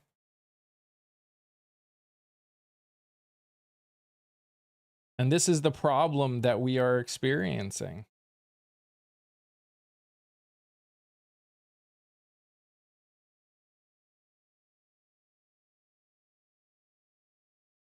And again, it's a problem that we created, we as the older generation who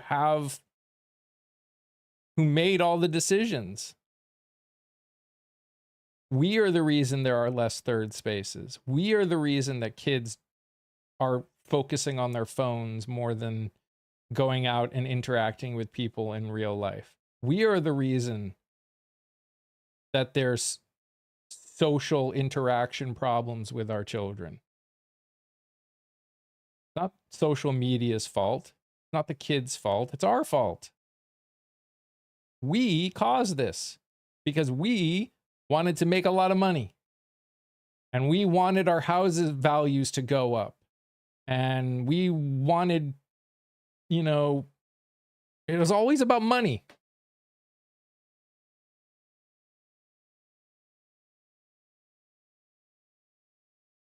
It's like, how can we We love to blame when we're the ones that created the algorithm. We're the ones that created it. Gen Z didn't create algorithms.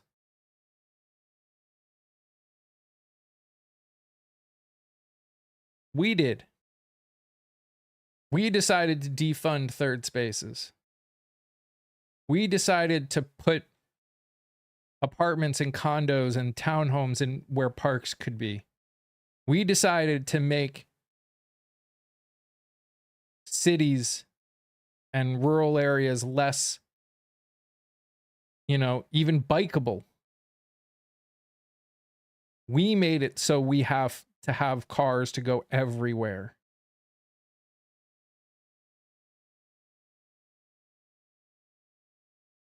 That's all on us. And then we blame kids for just doing what they need to survive in the world we created. That is why I do what I do. That is why I'm doing this.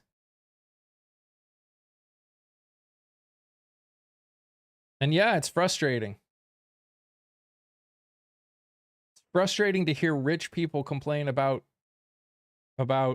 lazy kids or taxes or all the other dumbass stuff and blame kids for things that they had no control over that we helped create.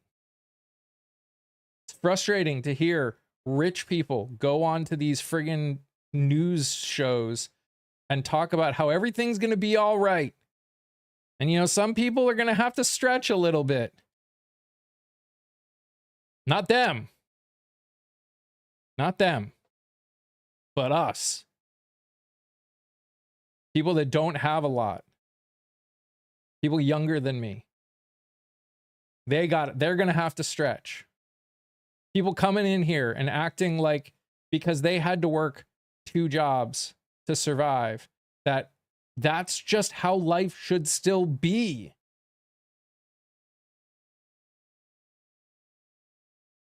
What the fuck is wrong with us?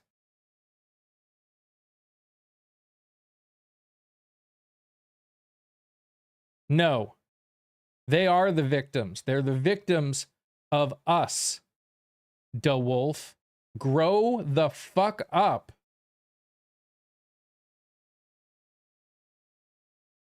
You're acting like a whiny child who cannot take accountability.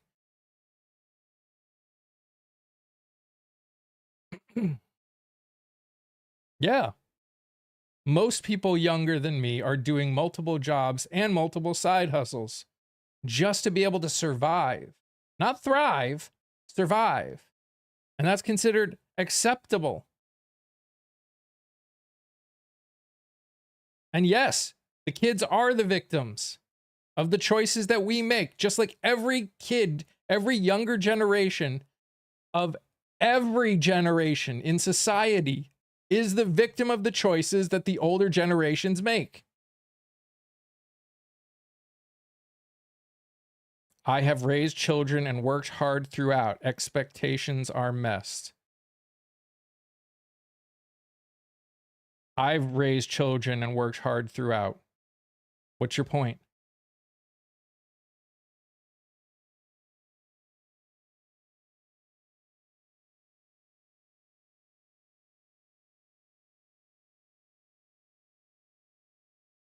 You said I didn't know.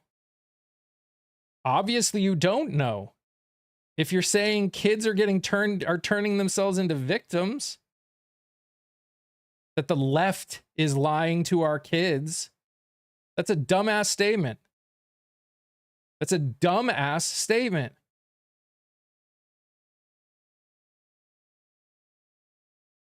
It means you aren't actually paying attention to what's going on in the world. Great. You worked hard and raised kids. So did I. No, they're not being confused. They're living in the world that we as an older generations have created. That's not confusing. That's our fault.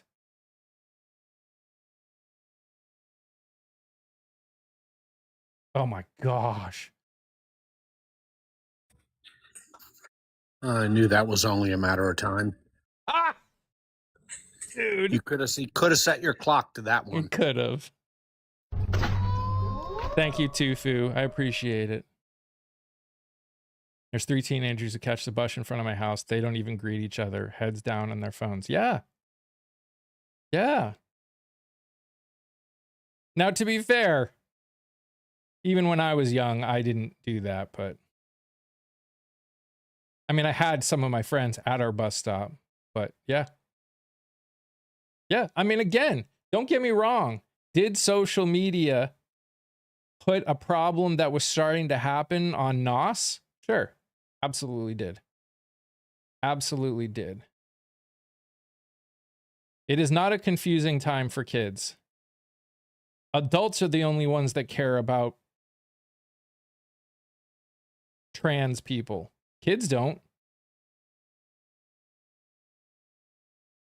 You're the only one that cares. That's the part you don't get. Adults are the confused people. Kids aren't confused. Adults are. You tell a kid that a trans woman used to be a man, you know what a kid goes? Okay. And then they move on.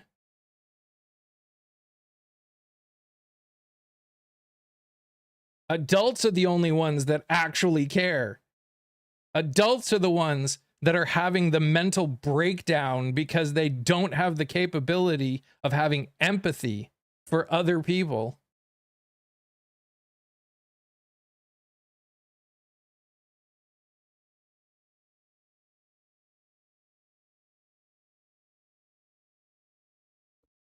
Well, DeWolf, I would suggest that you actually make your point because you haven't succeeded up to now.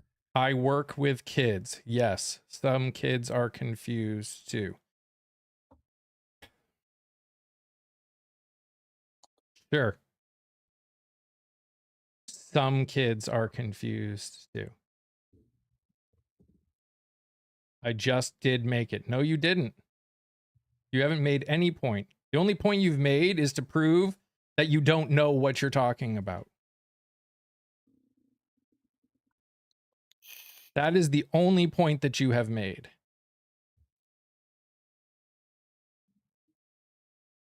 And most likely they're confused because their parents are confused. That's true, Kevin. I have a feeling you meant something different, but yeah. Kids that deal with confusion is usually because the parents don't know, are afraid, or dealing with some religious level of trauma and don't have the ability to have empathy for their kids.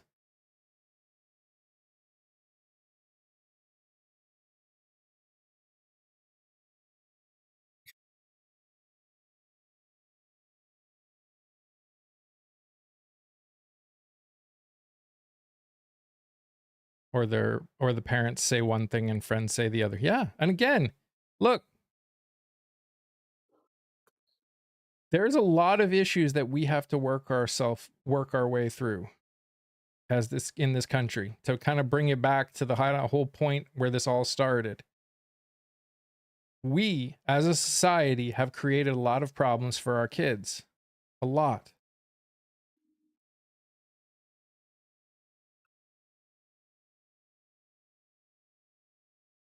Exactly what I meant. Children learn from us. Yeah. That's your point. Thanks for proving it. What point do you think got proved? That kids are supposed to listen to their parents and not their friends? So you think parents are know everything and are perfect? Is that what you think?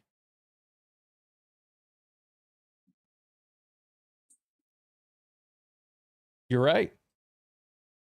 They are getting confused with mixed messaging. And the mixed messaging they're getting is parents are saying that it's somehow wrong or bad. And their brains are going, why do you think it's bad? I'm talking to these people and everything seems fine. You're the one who's sitting here saying that it's bad.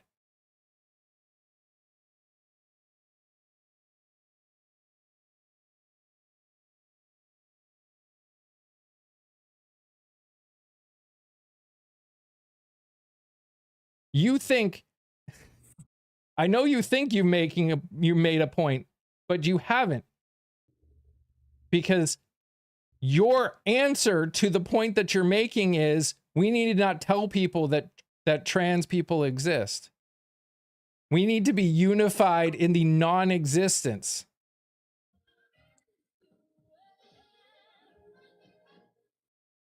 What's up, guys? Another day, another dollar. So I was gonna go to bed, but I got an email here that said You never said that. You asked me, you literally asked me a question.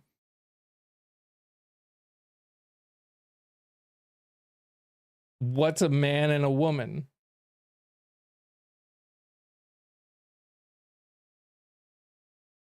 You started it.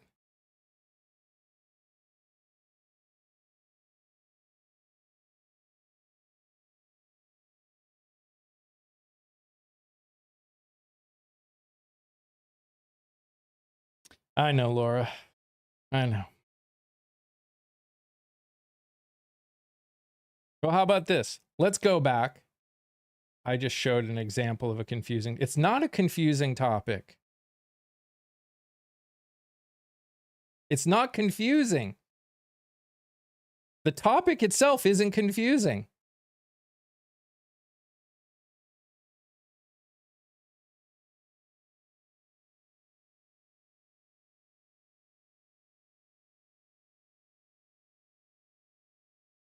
No, it is not. It's only confusing for children when we as parents make it confusing. The actual topic is not confusing to children at all.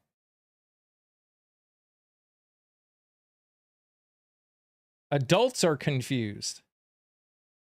Children aren't. Whatever. All right, we're going back to the MOU. I'm done talking about this.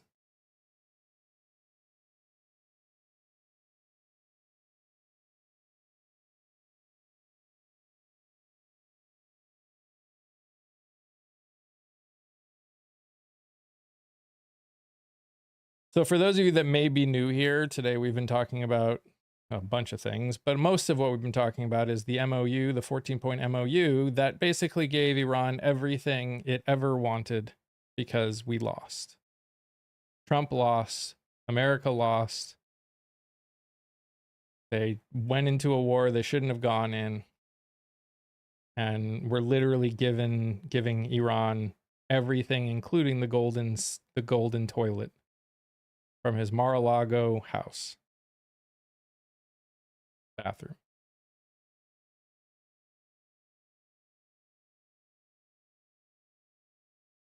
It's the dumbest thing I've ever seen.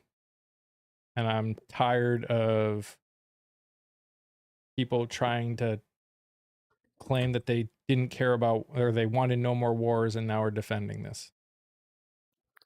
Well, let's take a look at the evidence. We went in there with 4 distinct goals: to end their ballistic missile program, that isn't even mentioned in this; to stop their aid to their proxies, which is the Hamas, the Houthis, and Hezbollah, that isn't even mentioned in there; to get the 970 pounds of enriched uranium. They have agreed to talk about it, but they are already a signatory of the nuclear nonproliferation deal, so their pledge not to build a nuclear weapon is meaningless. They've already made that pledge. And finally, regime change. Well, clearly we haven't gotten that either, and in fact, we've stopped talking about it because we have no intention of getting it.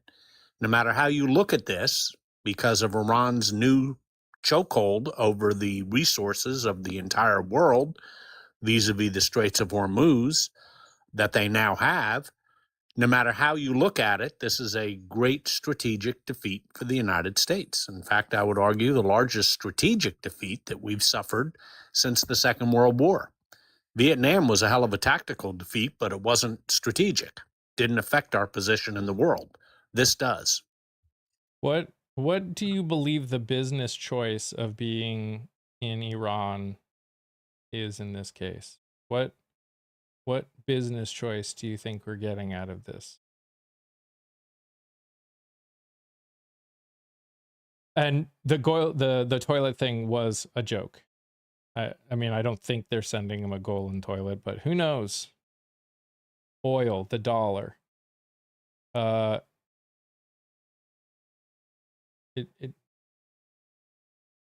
hurt. It hurt Americans on the oil. Americans didn't benefit from this, nor did the dollar really. We haven't benefited at all, even if you want to look at it strictly in terms of oil, and I assume you mean also natural gas, because both of whom, 20% of which is shipped through the Straits of Hormuz. No, the only thing we've achieved is to give Iran a choke collar that they can pull anytime they want in the future, and they will, over the world's economy. They now have de facto control of the Straits of Hormuz, and they aren't going to give it up. It's the number one card that they have, and they can play it, and they will play it over and over again. That's our future. We sank. Never said it worked. It's bad attempts at trying to keep the oil dollar control. I don't think it had anything to do with that. I don't personally think it had anything to do with that. I think it had to do with the ego of one man who wanted to decide what was written in his book. Because that's all he cares about. Look, Donald Trump doesn't think strategically. You're quite right. He doesn't even understand strategy, and it's a waste of time to try and explain it to him. He doesn't understand it. He doesn't want to understand it. He thought, the bottom line is simple here. He thought he had another Venezuela deal here going. He goes in there for a day or two, and that's all he needs to do, and somehow everything will work out. Well, it didn't. Iran is a nation of 93 million people with a land base 2.5 times the size of Texas, and it's mountainous. There's no way that he was going to overthrow that regime, not without a massive amounts of boots on the ground. And obviously that was a price we weren't willing to pay. You think the chapters in his book will be named after the failure of that? He thinks he can bully. Yes, he is of the ilk of people that believe that might makes right. And what is going on and what you are seeing slowly is a world that is coddling him while also working on completely separating themselves from everything having to do with us. And that's the part that people don't seem to get. People see the deals that he's making, and it's like, well, they have to right now. They have to, because that is what we're living in right now. But he started the process. He started the downward rolling of countries starting to make deals with other countries to build new supply chains with other countries, and not with the United States anymore. We're literally adding $2 trillion a year to our national debt, while half of the country is barely surviving. Do you understand what happens as things get worse? And I know there's so many people believe things are going to get better. They're not. They might get better for some people. But as a whole, no, they won't. Not if things keep going the way they're going. Let me change that. This, again, I want to say this very clearly, because a lot of people like to come and say, oh, you said this, blah, blah, blah, months ago. It's like, well, yeah, things changed. If things keep going the way they are going, we will see an economic collapse. When? Don't know. But if we keep adding to the national debt like we're adding, if we keep seeing mortgage defaults, credit card defaults, people being able to not afford healthcare or energy, like if those keep going the way they're going, There will come a point where it's not possible. Like we're literally playing with monopoly money as a country right now. Our stock market is a giant load of monopoly money. Our banking system is a giant load of monopoly money. These banks have loaned out every one of the dollars they have 100 times over, to the point where we literally are in big trouble. The BRICS countries are a big threat. No, we're the threat. BRICS only exists because of our stupidity.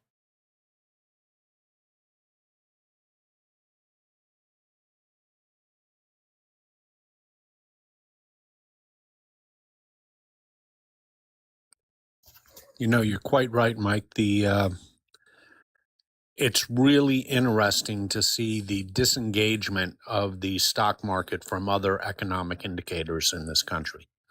I mean, they're just wildly divergent, and I don't think that the market can be used anymore as a economic indicator at all. It's its own separate thing. And we need to be clear. BRICS countries, when they trade with themselves, they already don't trade with the dollar. The problem comes is if more countries decide to leave or join BRICS. That's where the problem comes. When they trade with countries that aren't a part of BRICS, they trade a lot of times, depending on what you're buying, the US dollar, the petrodollar, whatever. But they don't trade between themselves with the dollar.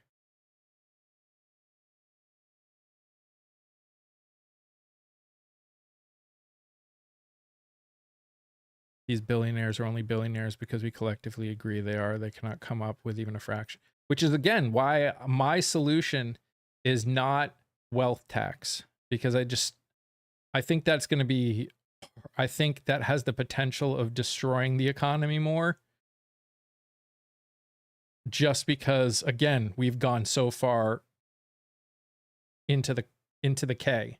The K has gone so far that, barring a recession or depression, we have to be somewhat careful about how we fix it. Which is why I say what we need to do is fix this loophole of them being able to take loans based on their stocks. And consider it debt, so they don't have to pay taxes on it. There should be some rule in there that says that if they have the wealth to cover whatever loan they are trying to take, that they need to pay taxes on it. That it works the exact same way as selling off your stocks. Right there, that would help massively. Because most of those people that have the upper level of money don't spend a dime.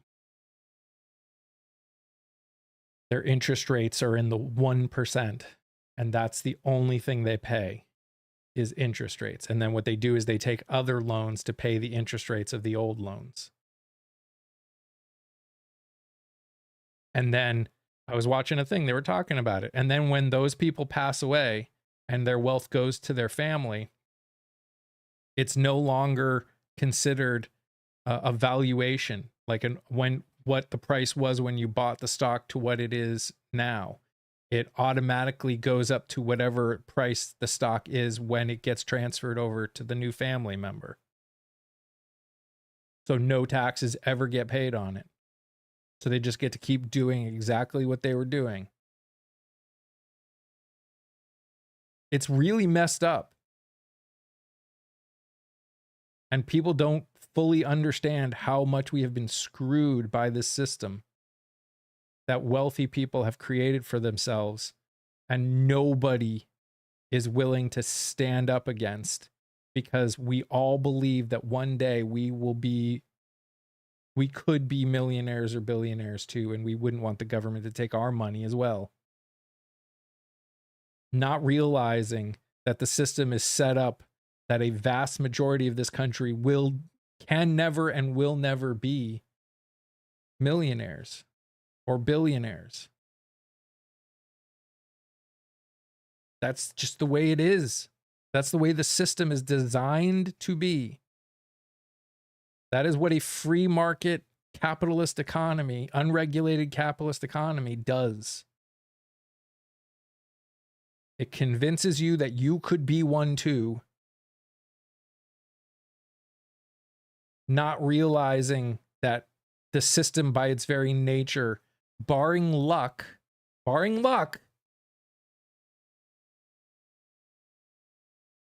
does not get you there. Things like the lottery. The lottery is the wildest one of all when you think about it. Especially when they started using the income of the lottery to help pay for education. Oh my gosh. That is the biggest grift I have ever seen in my life, by the way.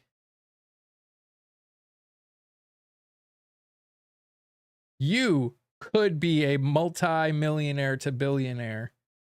And just look, what you're giving is also helping the kids in education.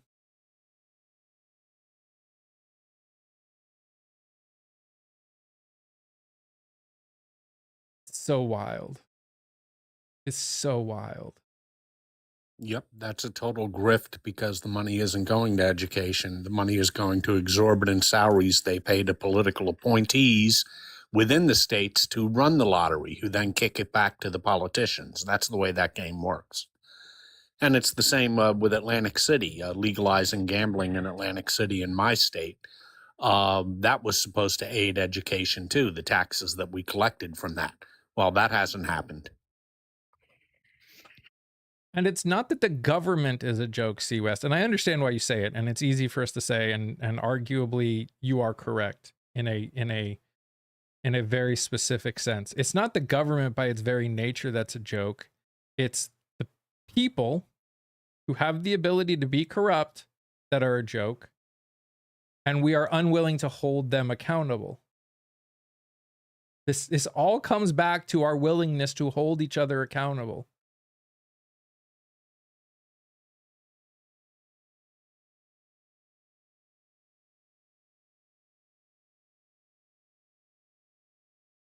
Just came in from another live where an 18-year-old thought Poland was in South America.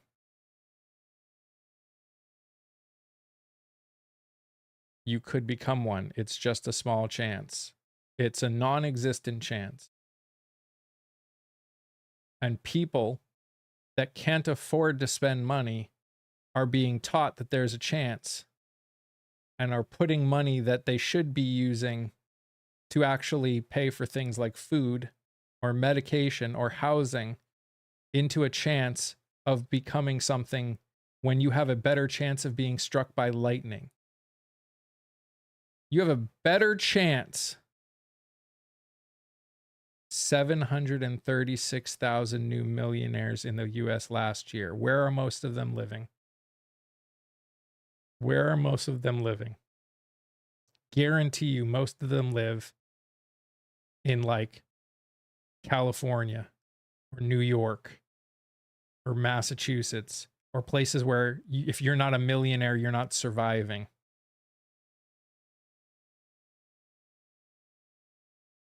Yeah, 736 out of what, 330 million people? Like that's not even 1%. Heck, take out the kids. It's still not 1%.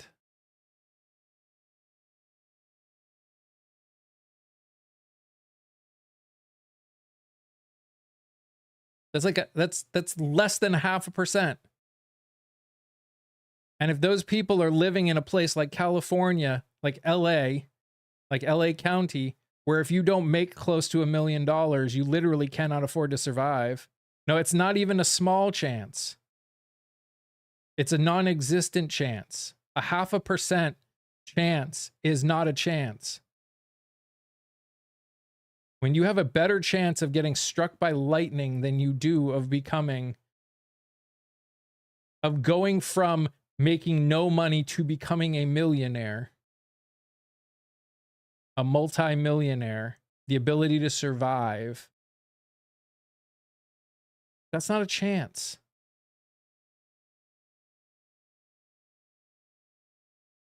%40 of the country is living paycheck to paycheck. Sure, the erasure of the middle class is also a problem. But the real problem is that people don't get paid a living wage. 63% of the new millionaires were Gen Xers or baby boomers. So people that grew up. Well, not only that, of the lottery winners, a third of them go broke in between 3 to 5 years as it is. Mhm. They don't save for taxes. They don't realize how much they're going to have to pay out. They squander the money. So they go broke. So it's a Ponzi scheme no matter how you look at it. Just give up then and find. No, we make changes. Why do you think it's either A or B or A or Z? Like, those are your only choices. Either give up and lose your life, or you live in the shit system that we're living in right now and just to barely survive. How about name a change, raise minimum wage to living wage, tax the wealth, make it so, make the top bracket 90%. Universal health care. Make sure that health care is no longer associated. The price of goods rise X, then the price of goods would rise. Maybe. But again, if minimum wage is associated with the cost of living. Well, actually, that's belied by the facts, DeWolf. Of states that have raised the minimum wage to the highest levels, they haven't seen any corresponding spike in inflation. That was indeed a fear of raising the minimum wage, but it hasn't come to fruition.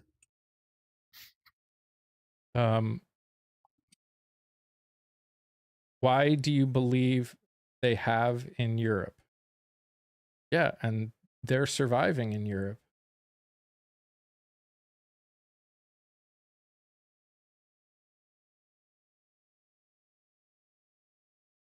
Yeah, same phenomenon in New Jersey after the rise of minimum wage, Vonda. It hasn't affected inflation at all. If anything, prices went down. You're right. Now give a solution that works within the system. No, we changed the system.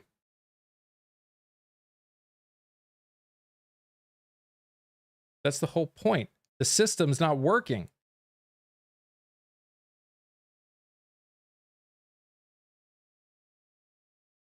They're just the same problems. No, they're not.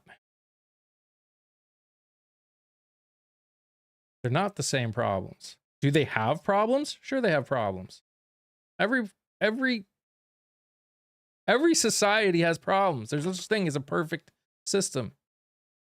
You have to constantly make changes to make things better. You try something. If it doesn't work quite right, you make changes to try and make it better based on the problems that are obvious. No, there aren't the same problems.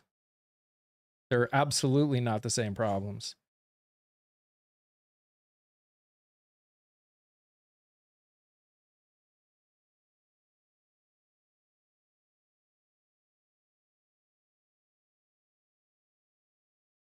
This is pathetic feelings. No substance.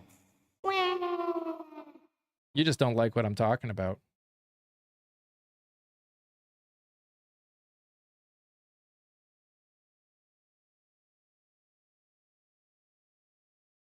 You actually don't want change. Smokey.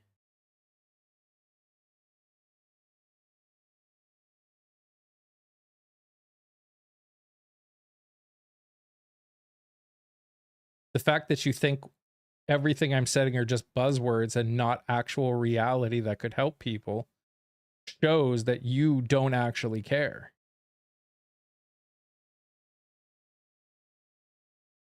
Don't think you seem to get that.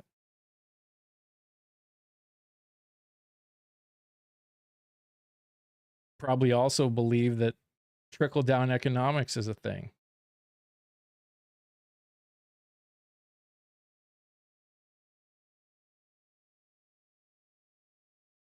Now, again, do I believe that everything I'm saying is something that we could jump straight into? No, probably not. No, we would have to do other thing. Last year for atheist on Earth. Huh? I don't know. Just work here, Scott. Well, if it's the last year for atheists on Earth, we better get going. I guess. Wow. Last year. Mm-hmm. What happens next year? This ought to be good. Mm.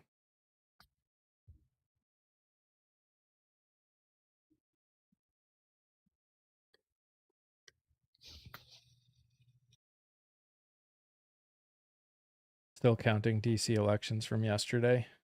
Okay. Another rapture party? Yes. Capitalism is far best. No, it's not. Unregulated capitalism is not far better system than the alternates. Globalism is not an issue.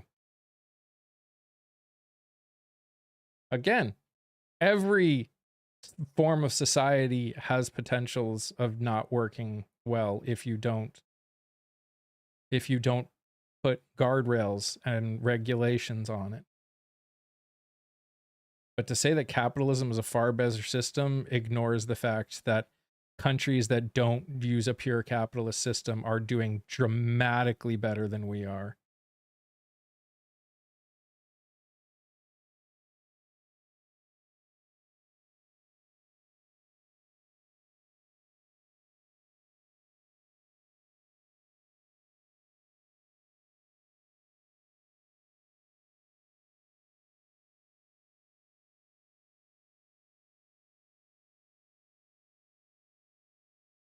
Globalism allows billionaire countries to funnel money away from where it's spent.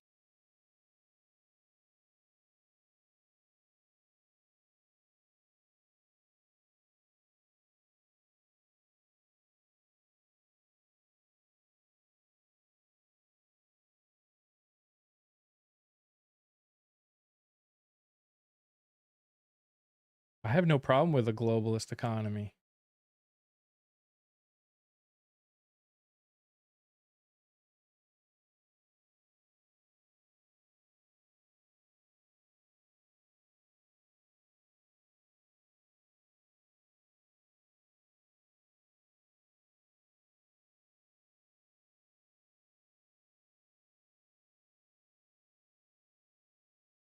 Companies I meant like Starbucks and Amazon. Well, again, yeah, if we as a society don't, whether it's country or globe, don't actually have conversations and do things to make sure that the people are doing well, then yeah, things can happen. I mean, we've got a friggin' trillionaire now in our country. That has nothing to do with globalism. That has to do with our crappy form of capitalism.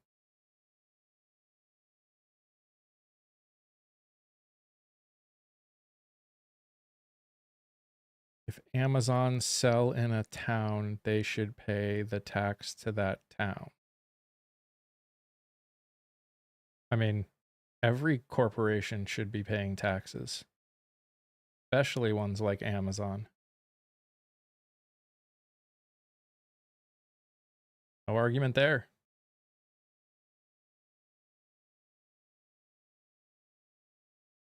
But that doesn't have anything to do with globalism.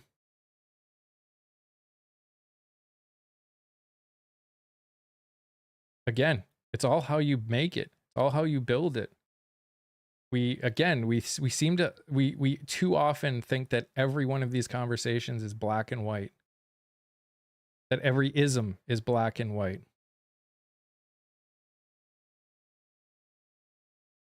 They don't pay the tax. They don't pay any taxes. That's the point. They pay almost no taxes.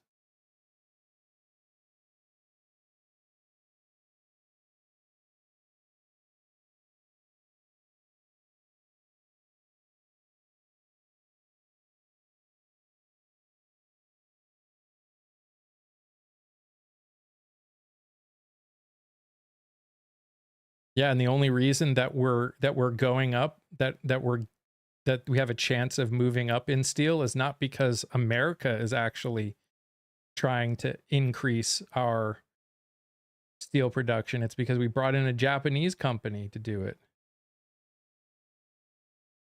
Because they globally move office for deals. No, they've got plenty of offices in the United States. They sell across the world, so they've got offices around the world. I know a lot of people that work for Amazon.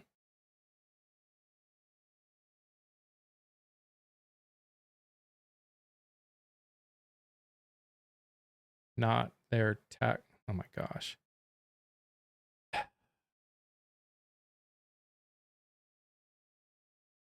See you, Kelly.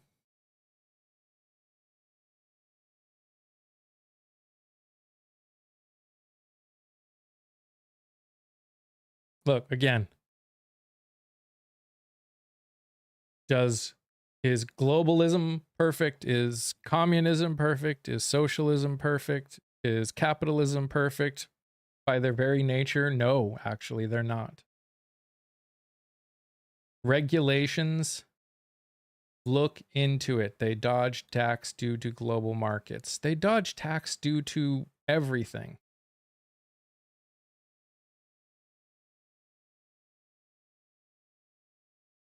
Every corporation tries to dodge taxes however they want. People that are only in America dodge taxes.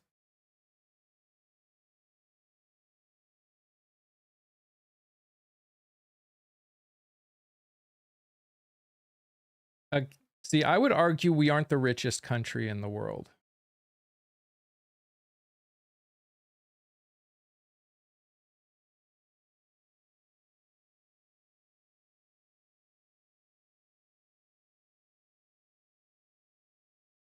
No, communism by its very nature is not a communist party that does what they want. That shows you don't understand how communism works.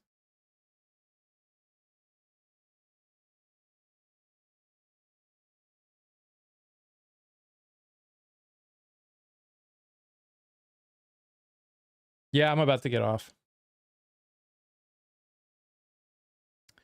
All right, guys. I'm going to get off. Scott, thanks for being here. It was a weird conversation day. Yeah, just a little bit. Sometimes I try to control it and it just doesn't. Anyways. Guys, thank you so much for everyone who has hung out with me today and spent time here. Thank you for the likes, the shares, and the gifts. Thank you for the gifts over on the tube too. I appreciate you. Make sure you collect your points if you haven't. Make sure you go watch the videos of the people that I interview that are running for office over on the tube. It helps a lot. It helps them out. It helps me out. I will see you guys tomorrow morning where we'll see what the heck goes on today. And we'll talk about it. You guys are amazing. Just the way you are, and I love you all very much. Stay safe, stay healthy. Remember to sing, laugh, dance, smile. Do something that makes you happy. Bye, guys.